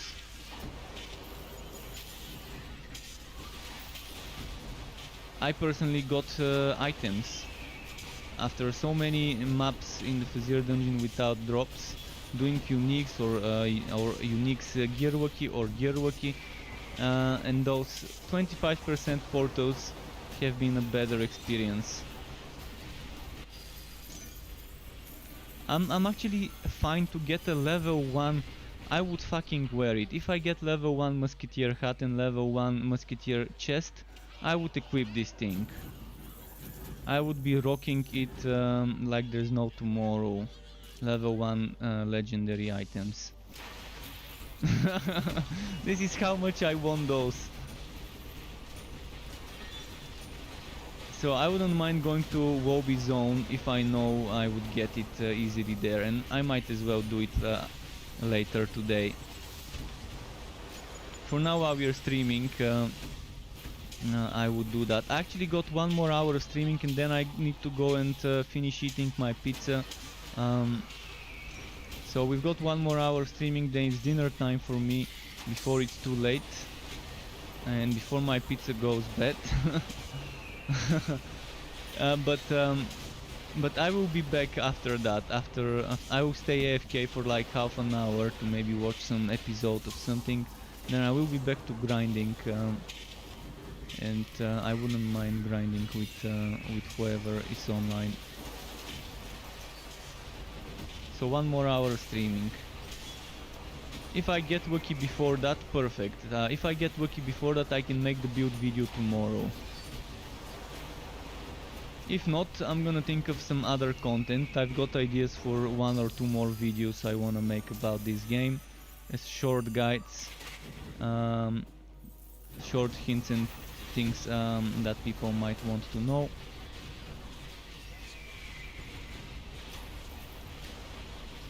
Someone was talking to me about resistances yesterday. Maybe it was Zombie, maybe it was someone else. I remember PMing someone and explaining about resistances, so I decided to make a guide. Today about this, a short video on YouTube about how defenses work. Basically, the way it works is first it takes damage reduction. Things like fighter spirit and things like damage reduction from skittering shoulders and living barrier and anything that gives you damage reduction, where it says damage reduction. So this is the first thing.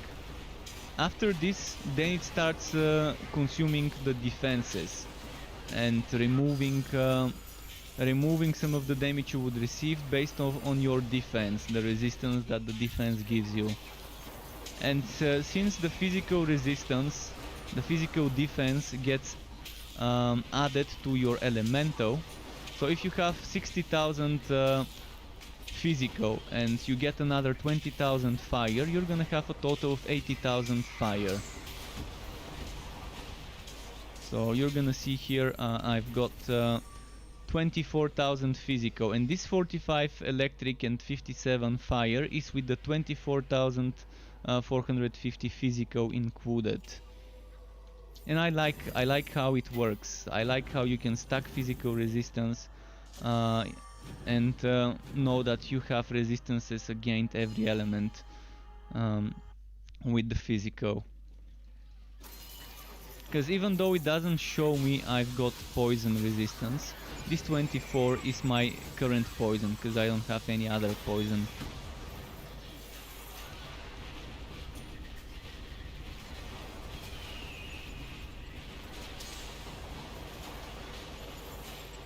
And it's not difficult to understand it. Once you realize how it works, it becomes very clear what's good and what isn't.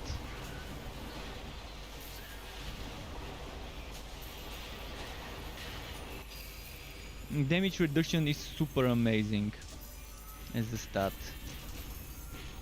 That's why fighter spirit on basic attack builds can be very nice when you stack basic attack procs of that, and when you stack defenses along with the damage reduction, and when you stack block chance and evasion, you're maxing it out. You can min-max your defenses super nicely by stacking 40% evasion, 40% block chance, up to 90% damage reduction, and then whenever you get hit, it's gonna be negated by the 90% damage reduction and by the resistances after that.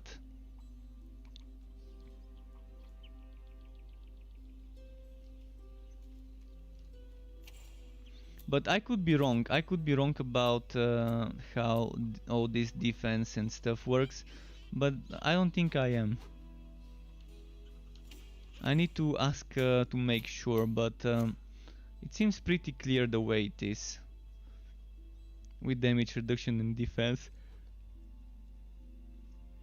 Should I stack gear work while farming? Let's say I stack this for some gear work. And what else can I get for some more gear work?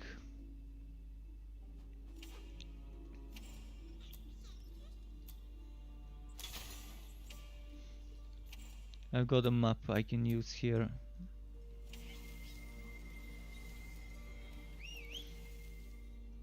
Is your pet just a cosmetic item, or is there actually a difference between them? So visually the pets are just cosmetic.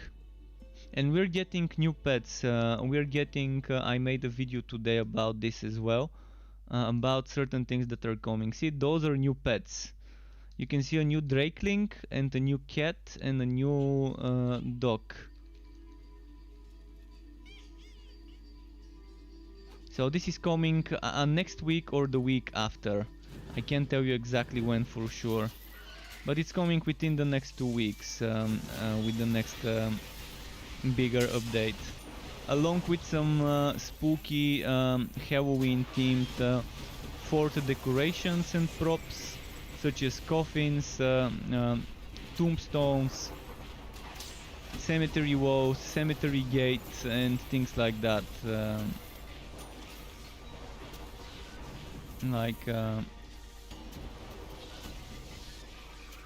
Like this stuff. You can see it. I'm gonna leave it on the screen for a bit. So all those things are coming as prop decors we can unlock. Not sure how the unlocking would work. Along with the new sets. It's actually one set that every hero can wear. It's a reskin of the arc powered set. Visually, but it's the functionality that matters. The functionality of the set. The way this set would work, I'm gonna leave it on the screen for a moment while I play, and then I'm gonna switch it off. So I'm gonna quickly talk about this set. There's gonna be a skill that works like reload on the sharpshooter, but for your big relic skill. This big relic skill where you have 200 relic charge, so you have to spend 200 relic energy. So let's say you spend 200 relic energy and you use this skill, and then you want another burst right after that.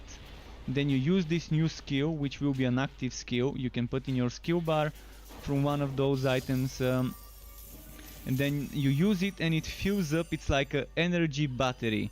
It fills up this and gives you 200 relic energy as if you've just used 200 relic energy. That's how I understand it, unless it fills up this energy and not this one. But they did mention something about this, and that's how one of the items would work. There's gonna be other relic related synergies. So the other two things you see is the lightning bower mace. The lightning bower mace is basically entropy, but instead of you shooting entropy or the rat bow, you're shooting a big shock bolt that shoots little shock bolts in every direction randomly. So kind of like entropy, but a shock bolt version of it. So that would be the lightning bower mace. And the sword of the Lost Legion, or something like that, I forgot the name, is basically the other item, which for that one I'm gonna quickly show you. I'm gonna show you the other screenshot, this one.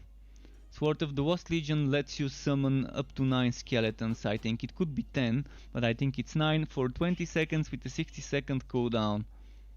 Again, something you have to put on your skill bar.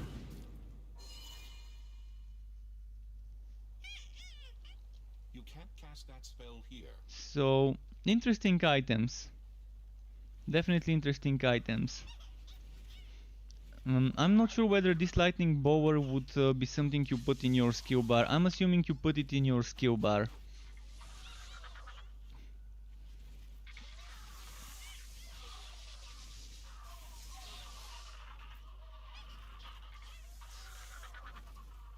Wait, why are the enemies getting hit by something?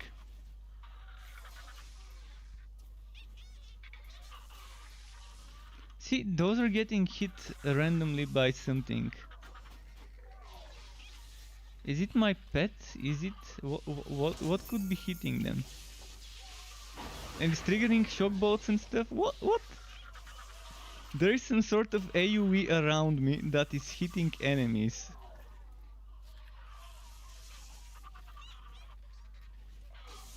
I've been seeing it before, but now it's clear that there is that AoE hitting enemies randomly. And is it this? This is on hit. No? I don't know what it is.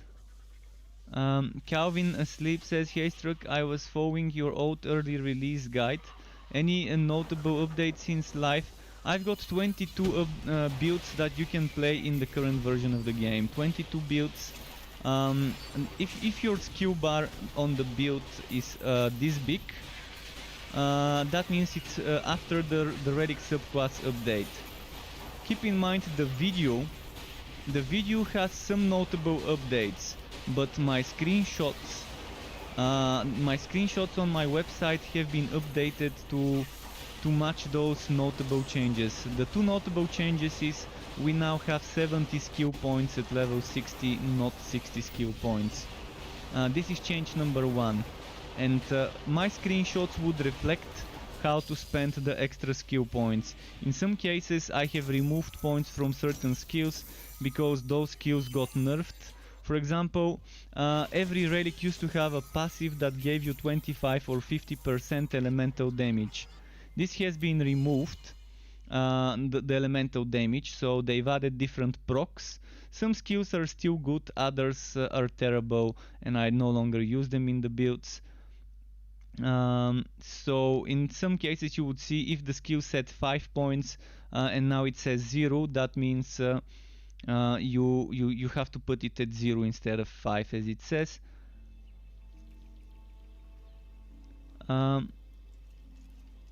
You're using targeted strikes. No, Onslaught is different. It's not better. It's different. In fact, it's actually worse. If you're leveling up, it's better with targeted strikes.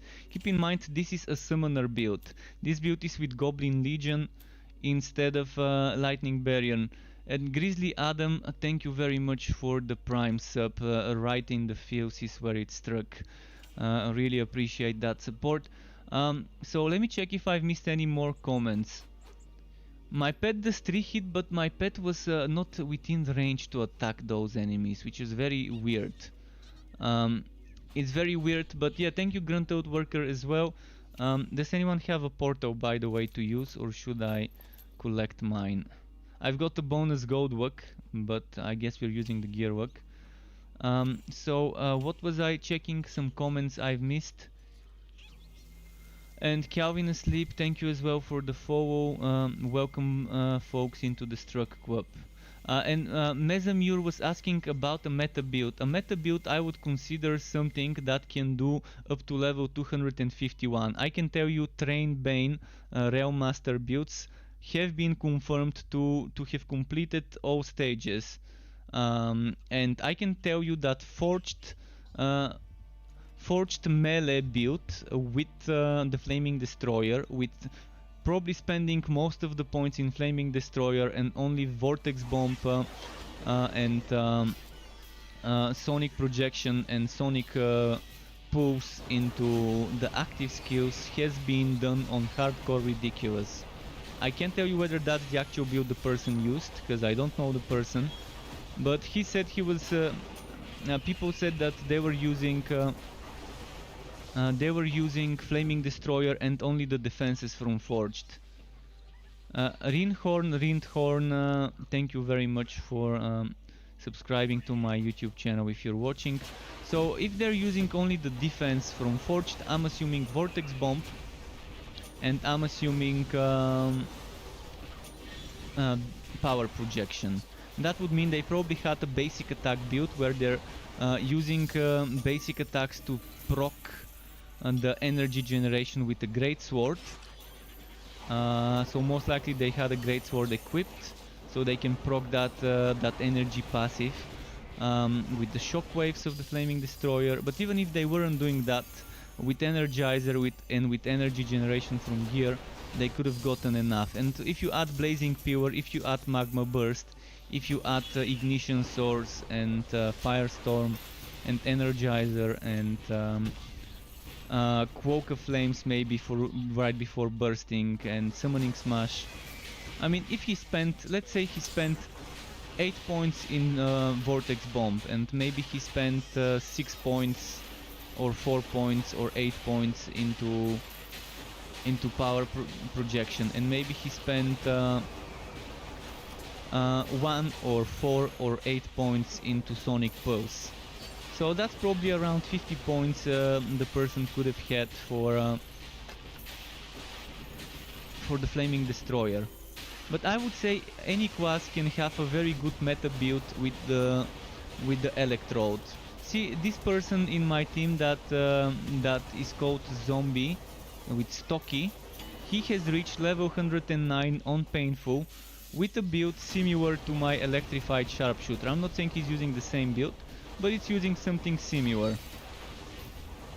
And he's using 3 pieces Arc Powered, 3 pieces Musketeer.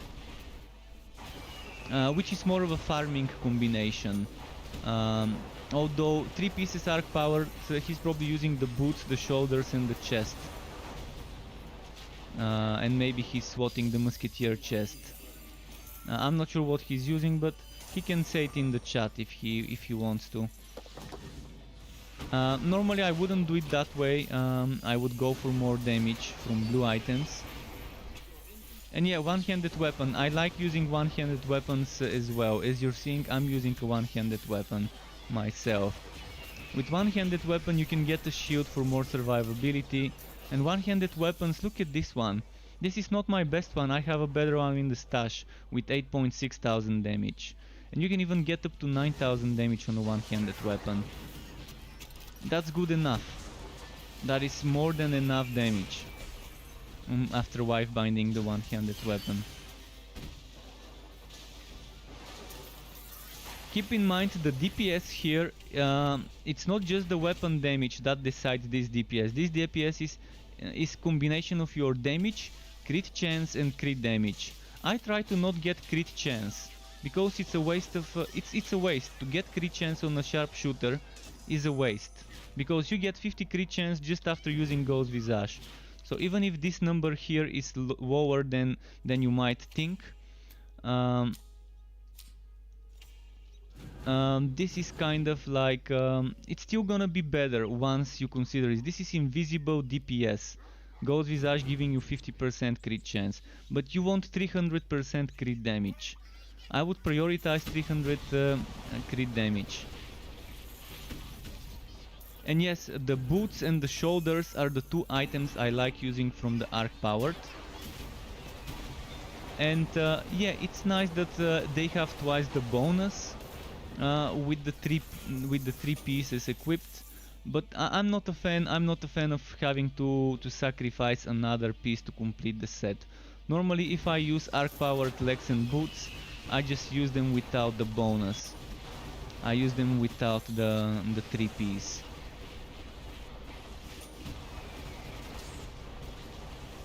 Why is the Bane train so good? Well, because you get 125% minion damage and the train is considered a minion. So just from Miasma you get 25 damage, which applies to your train, 100% minion damage, which applies to the train. From Puppet Master another 25% minion damage. And then if you add damage with Flamethrower card, damage with Conductor skills, this just stacks up. Arc Power chest level 53, interesting. So Flamethrower car with the Bane is very strong. It's also very strong with the Flaming Destroyer. So Flaming Destroyer I think can be strong on any class, Electrode I think can be strong on any class. And Bane can be strong on any class, but particularly strong on a Real Master. I wouldn't wanna claim that a Bane, Sharpshooter and Dusk Mage and Forged are meta, but I can tell you the train has been proved by others that it can do 251. I'm not the person that would wanna try and do 251 without switching to a lower difficulty. It just takes too much time, it's too boring, it's too slow, there's too many bullet sponges, so I'm not gonna be the one to do it, but yeah, a lot of my builds can be done meta. I just don't want to claim they're meta, and then someone say, here, you lied to me, your build is not meta, because it's not just about the build, it's about the player. If the player is a noob and can't use the build properly and constantly doesn't dodge hits and gets 2-3 shot all the time and doesn't stack their defenses properly, I mean, you can give them the best build in the game and they're still gonna be bad, because, well, again, it matters how you play. I mean, you have to dodge stuff. You have to use your movement abilities. And speaking of movement abilities and skills, you're gonna have a bad time with this one. Anchored player and movement speed, movement skills. Player and pet movement skills are disabled, and speed shrines do not appear. This is something that's coming with the next update, along with Essential. It's gonna be interesting. You have a unique on you, okay.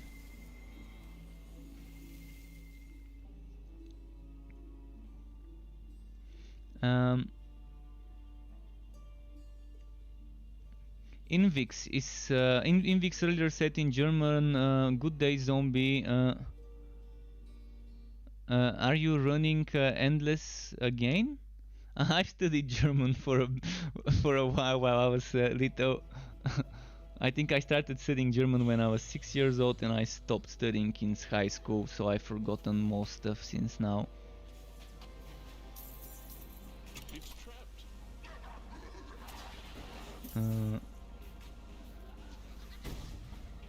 But yeah, Wolsen and Chaosbane, I can agree with GoBuster earlier, they were disappointments.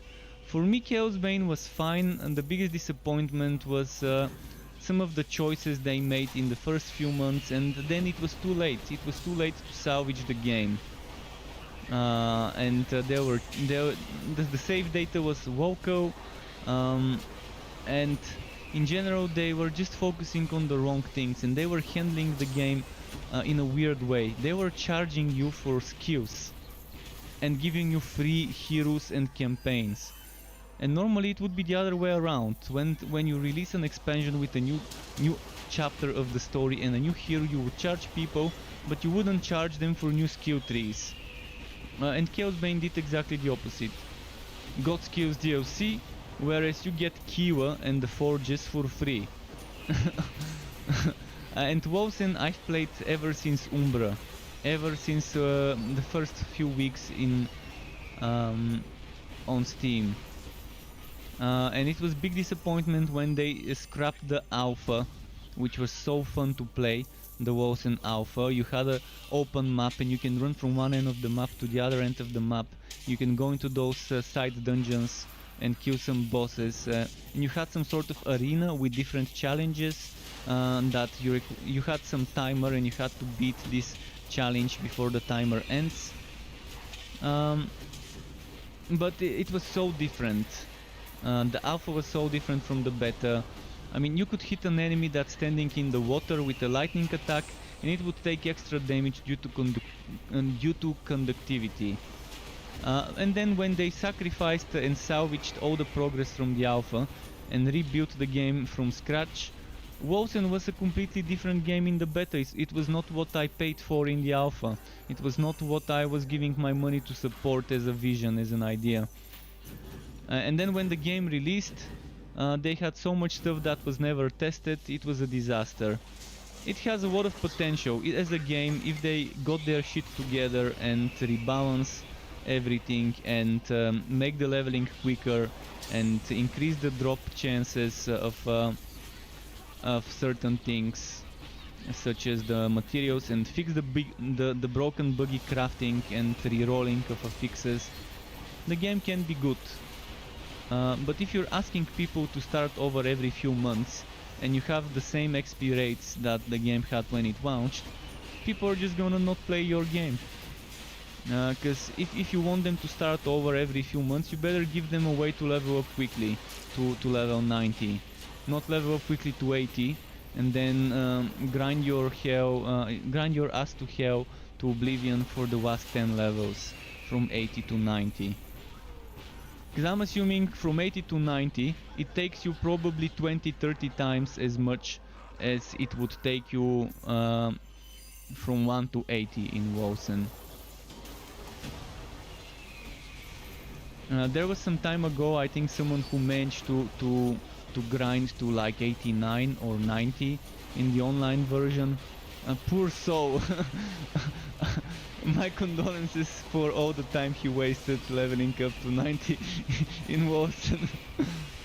But yeah, it has so much potential, and it's still salvageable. And word can spread if they improve the game. People can say, hey, I've tested this game and it's much better now. Actually, right now it's not bad, but the things that annoy me in Wilson are still there.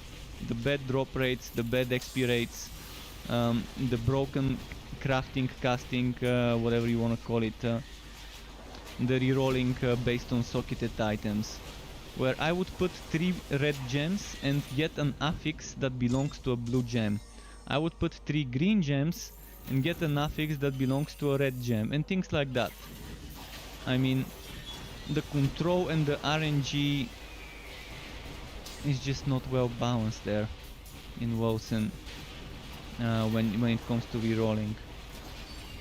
So again, there's disappointments in Wilson and in Chaosbane, and with Torchlight 3 there aren't that many things I don't like, other than me trying for 8 days to get those 7 items, and from those 7 items I still need 2.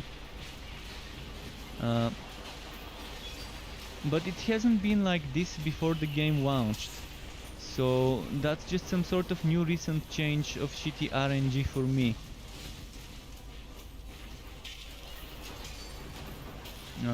Which is super strange, because the Musketeer set used to drop so much before, and yesterday Michael on stream confirmed every single legendary has the exact same chance to drop, but it doesn't seem like this to me if I'm getting the same items over and over again. And the weird part is the items I'm not getting. Someone mentioned earlier they got this Musketeer chest 7 times, and I haven't gotten it a single time myself. So I'm gonna make a suggestion on Note for them to consider as a quality of life something like the Horadric Cube system, although not the actual Horadric Cube, something like the Cube system in Chronicon. In Chronicon you had a system where you can put a legendary item with some materials, set item I mean. You can put a set item with materials and then get another item of the same set. Different item of the same set. Then I can take the 3 Musketeer shoulders I've got that I don't need, and I can just reroll those shoulders and maybe get Wookie. Let's see if I can get more gear work here. No. And he crashed again. We've got half an hour more, by the way. Wowastic says, yeah, I'm on it now. Played a couple of hours and still level 14, only killing things. Takes way too long, I think. Are you talking about Ridiculous? Because Ridiculous really does take too long to kill stuff on.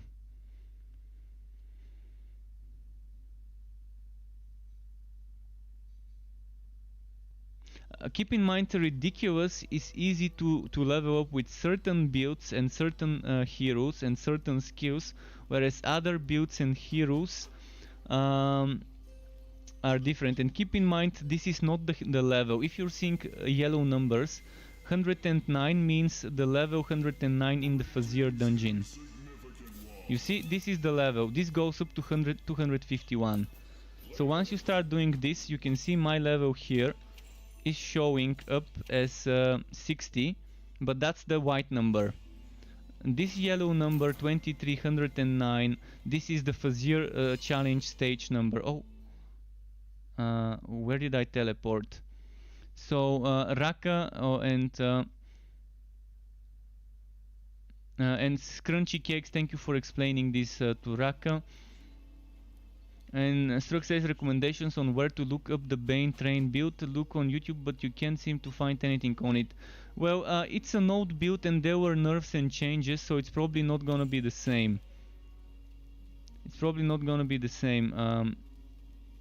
I teleported to Stocky by accident, but okay. 16 gear walk.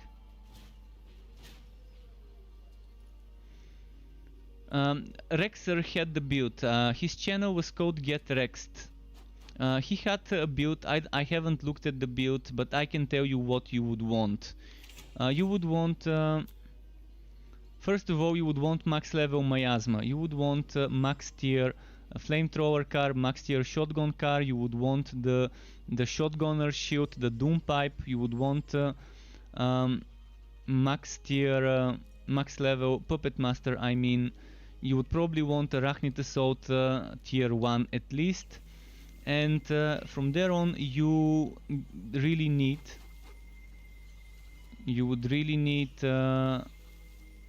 what's its name, tier 2 lantern flash as a passive. You don't need to use it as an active. Tier 2 lantern flash is important.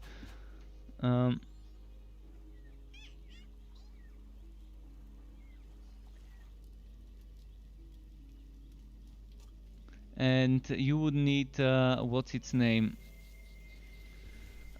tier 1 blasting charge as an active, and that's the important things. The rest is just feeling. The rest is feeling. Oh, and you would need tier 2 build train. So I'm gonna open a screenshot of a Bane train build, but not the meta Bane train build, so I can just explain it quickly.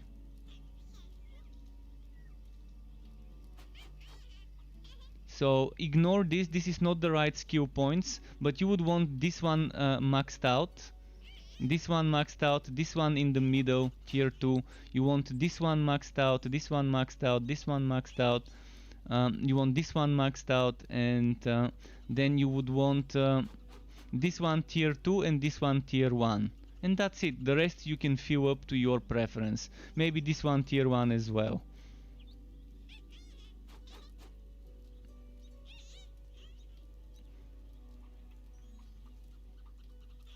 And let me see if I missed any more comments. I don't think I've missed.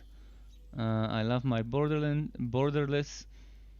Try playing in full screen mode and making the in-game and desktop resolutions the same. I'm playing borderless as well, by the way, because my monitor is ultra wide. So what are we doing? Are we doing someone else's portal? Okay, Stocky is opening maps. You can teleport to the map once you're inside, if you don't want to do 2 loading screens.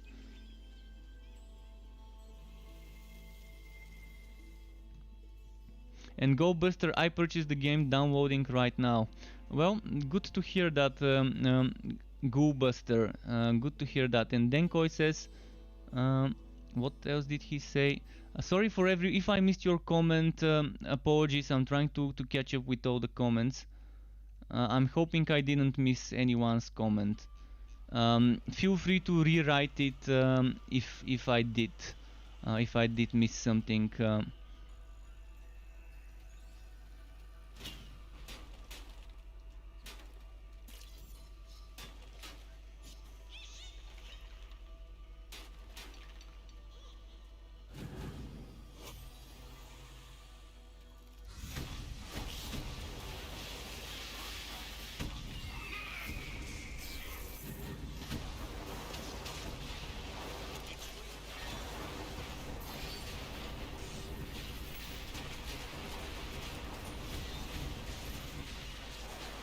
Look at all the lightnings. But yeah, the game has so much build diversity, and if you like build diversity, if you like experimenting with different setups, it has got you covered.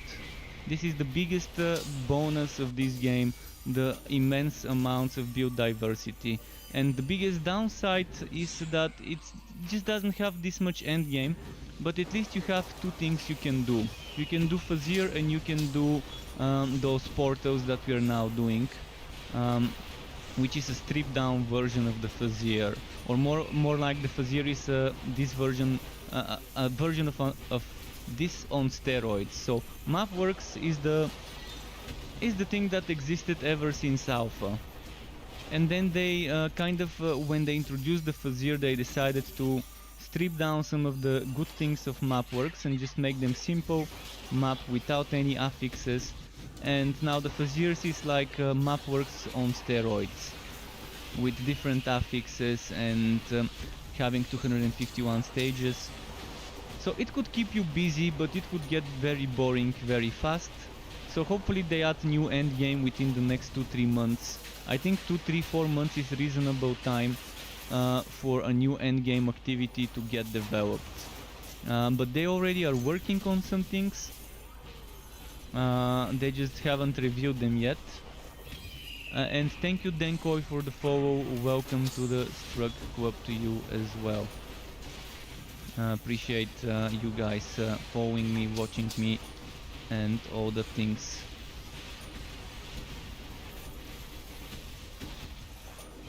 So we'll see how many videos I'm gonna be uploading on my channel tomorrow. It could be 1, it could be 2 again. There will be some sort of an upload, at least 1 for sure, on my channel. But if I'm done with the editing, I could probably start streaming earlier tomorrow. Today I tried to start early, but I still ended up starting kind of in the evening, early evening hours. Goolbuster763, thank you for the follow as well on Twitch. Welcome to the Struck Club to all the new members, even the workers. We know you're there. Appreciate you working in the background as well. The nameless heroes. So Invex says can't wait to see what they're working on. I uploaded a video about some of the things, but not the endgame related things they're working on.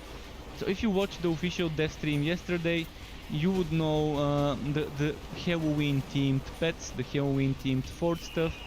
But I don't care much about pets and fort stuff as much as I do care about activities to farm items and to do some sort of different things when I'm done with the story. So we'll see. I mean, the game is still new, and oh, Musketeer Pantaloons, my 4th pair, I think, of this item, or 3rd pair. Might be the 3rd pair. At least it's a Musketeer item, but it's not the Musketeer item I need. It's yet another repeat. Come on, game. I'm crying inside from not getting the Musketeer rope and hat. The game just refuses to give me those 2 simple items. It's like the game doesn't want me to complete this build because it fears it's gonna be too strong. And it's not. It's not gonna break the game by making this build.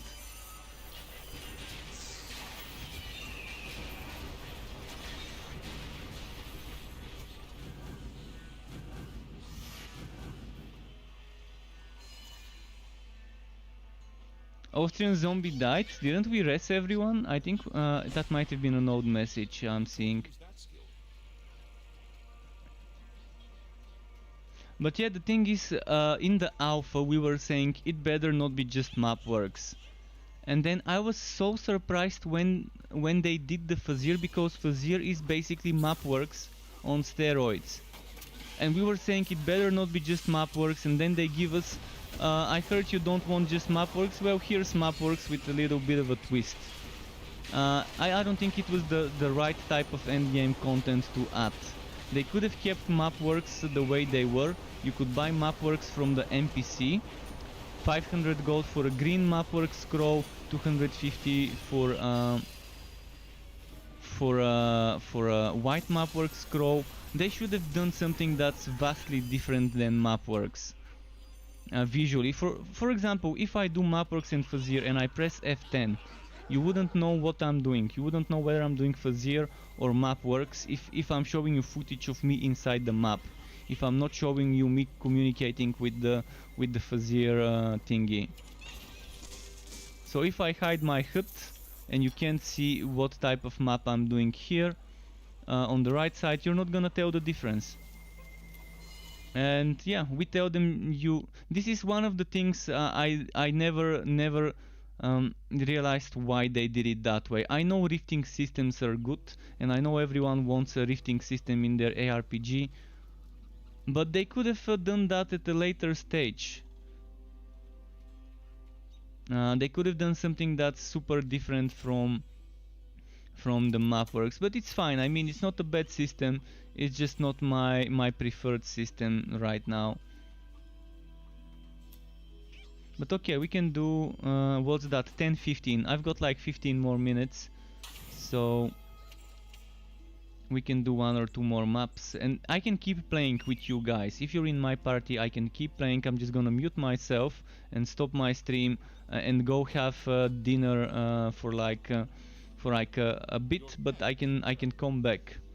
I can maybe stay here chill in the fort for like 20-30 minutes, but let's do a few more maps. Let's see if I can get a portal here.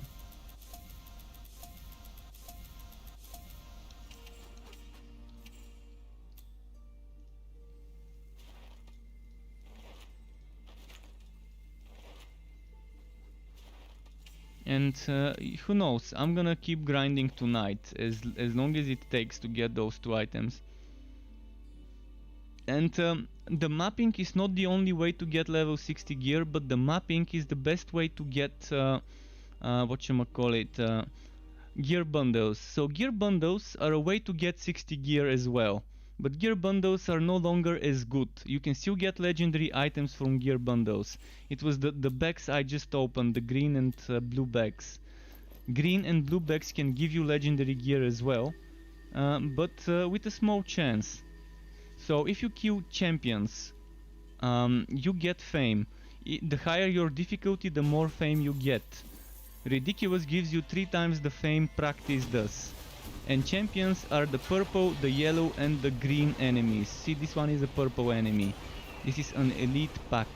You have to kill all 3 of those before you can get the fame.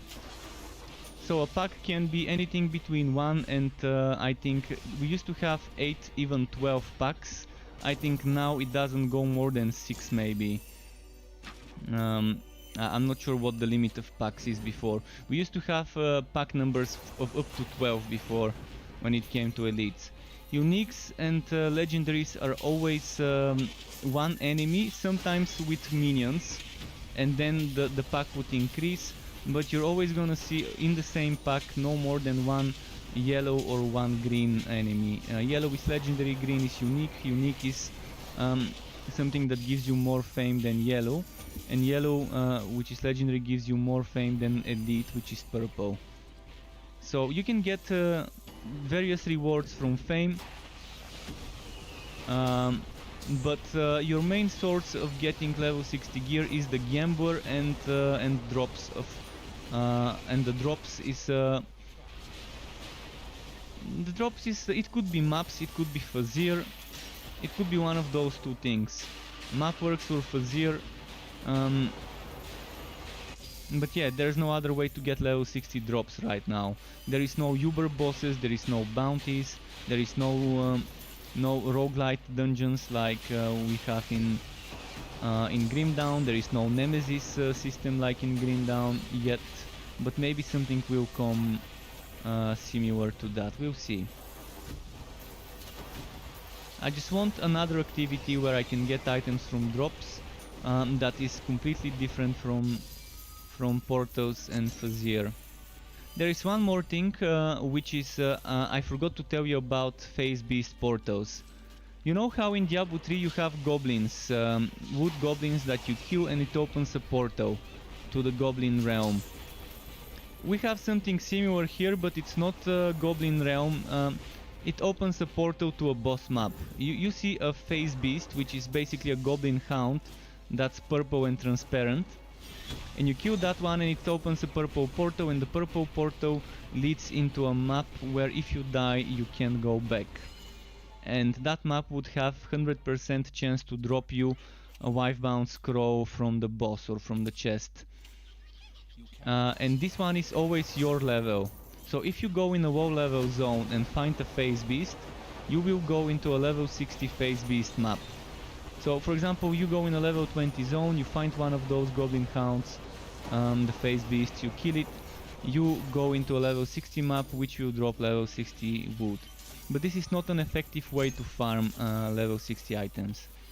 I wouldn't suggest into doing it when you have Faziers and other things that immediately take you to a map with things to drop wood.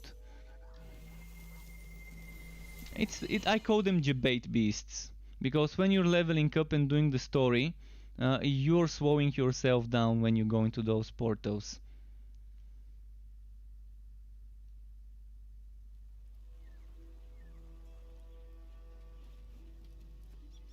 And Bandit CI81, you're getting bad maps. Yeah, you can try repeating the bosses or try doing an easy map.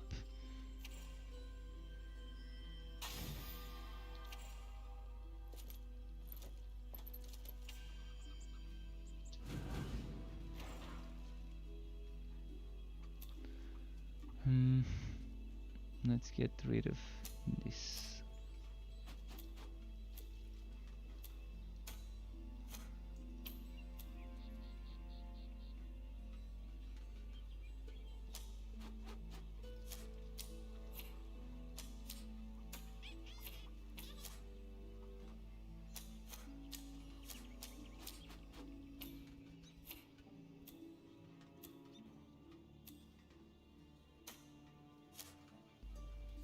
So 3 Musketeer Pantaloons, okay.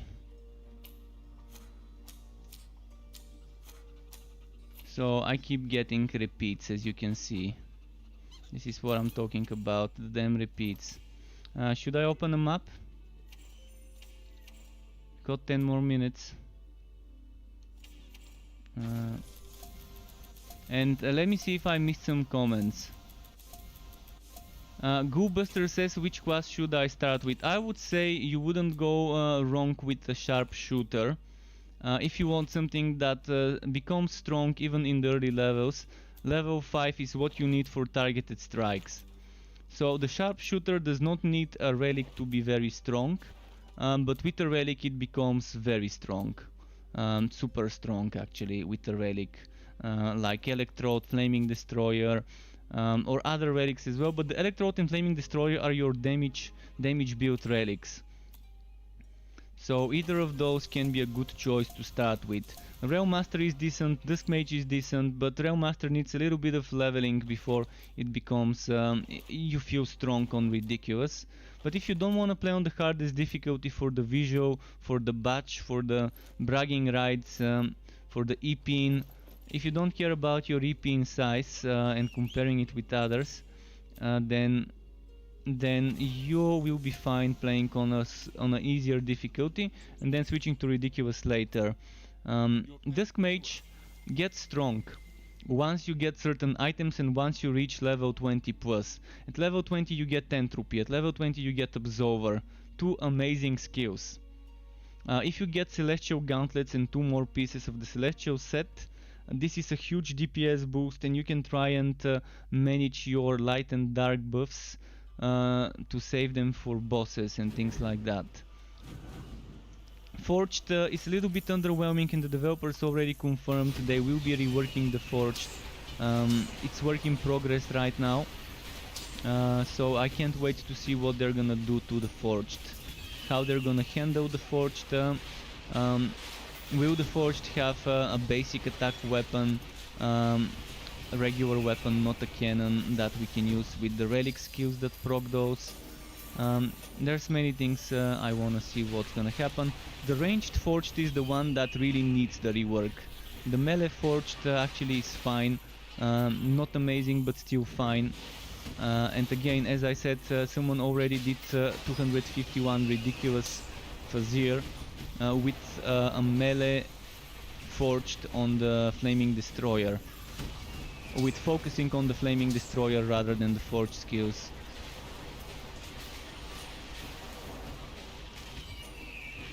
So again, as I said earlier, my guess how this person did it is tier 3 vortex bomb, tier 2 or 3 or 1 power projection, tier 1 or 2 or 3 sonic pulse, most likely tier 2 or 3 sonic pulse, and the rest probably went into summoning smash, blazing pure, energizer, maybe the basic attack skill from the relic, the fire barrier, I forgot the name, Nimbo Flames, then probably Coca Flames, and he probably had Sword Smash, but if he was using Blazing Pure, most likely no point to get Sword Smash then. And what did I miss? Oh yeah, I missed the important things, Magma Burst and Firestorm. I wouldn't consider doing it without those things. They're just good DPS that just keeps adding all the time. Maybe he used the skill to generate heat, because you can't get Vortex Bomb without a heat generator. So he could have used tier 2 or 3 Rapid Strike, or he could have just used basic attacks and not used Vortex Bomb. But if he's not using Vortex Bomb, then he wasn't using the double defense bonus of the skill. I mean, there's many ways he could have done it, but not that many. If he says he only used Forge for defenses, there aren't that many ways. But yeah, that's the skills I'm pretty sure he had. Sonic Pulse, Vortex Bomb, and Power Projection. For the rest I can't be sure. But that means Forged can be meta. But not from the Forged skills, more thanks to the relic for damage. The Forged skill just for survivability. Alright, I think I might have missed some comments. Aviv says, hi, can you do a video for Sharpshooter Guide? You got a friend in me, and what to upgrade step by step every level. Oh, I've got something very similar. I've got the Freezing Summoner. You can go in on my website and check the Freezing Summoner. Keep in mind the video is a little bit outdated, but the screenshots at the bottom are what you want. Watch the video though, because there's a lot of good stuff that is still important.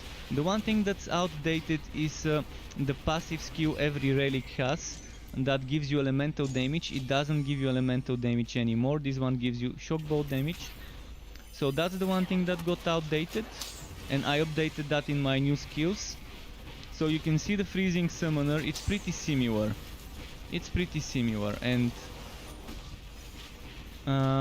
And then the other thing you can pay attention to that would be outdated is I think the Freezing Summoner might have 60 skill points, but my screenshots already are updated to include up to 70 skill points. So you've got a friend in me, the developer build from Michael. I've got something similar, and that's my Freezing Summoner. It's not exactly the same, but it's pretty close. And you don't have to play it with Scatter Shot. If you don't like Scatter Shot, screw Scatter Shot and pick any other skill you like.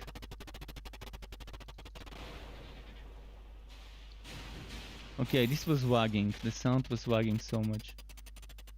Look at that. Did you see this wagging and you hear it? It feels like the game will crash.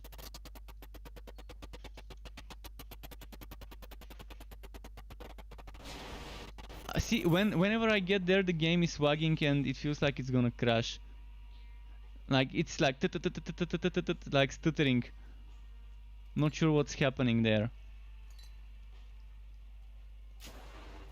But okay, I've got a few more minutes. Let's finish this map, and then I'm gonna have to stop my stream, but I can keep playing with my teammates.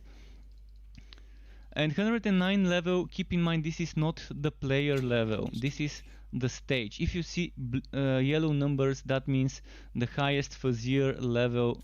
Do you see that it's not a purple badge, it's a golden trimming. That golden trimming means this is the end game level he has reached. It's not the player level. And this one 23, he's actually level 60, but he has reached level 23 in the Fazier. That's what this means. And Mazamur says 4 Sneku sticks in a row, that must hurt. It's like showing you, it's like giving you 4 middle fingers, looping them up and sticking them up your bum. And that's what 4 Sneku sticks in a row would feel like. I don't like it. I don't like the way they're handling drops. They might have the exact same drop rates on every legendary, but there is no way to negate when RNG is showing you the middle finger. It just doesn't feel right when you don't have a system like in Chronicon, where you can replace one item for another by transmuting it. I would like to see a transmutation system of a sort.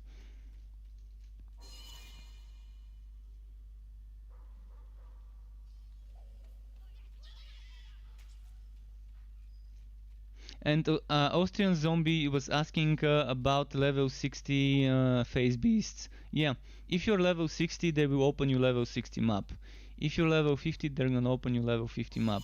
Let's finish this boss and then I'm gonna take a half an hour break to finish my pizza that I ordered before the stream. And then I will be back. I can stay in the team, you can keep running maps without me. You can kick me if you want, but I will be back eventually. I just need to probably watch an episode of something while eating my pizza. And Struckwop, there's a lot of you today. I'm amazed how many of you are today on YouTube and Twitch. Thank you very much for watching, everyone. I'm gonna quickly check the loot here. But yeah, this build that someone asked me to do, You Got a Friend in Me. I mean, I can do such a build. I can do it one-to-one with their build, but I don't want to copy-paste someone else's build and do it, even if it's a developer build. But everything I'm saying in that guide, the Freezing Summoner, it's exactly like. It's valid points, and it can be applied to the way they're doing their build. But yeah, thanks Trakub for watching. Until next time, keep it cool. Thank you as well for all the follows and YouTube subs and everything, and Twitch subs and so on. So keep it cool until next time, and goodbye from me.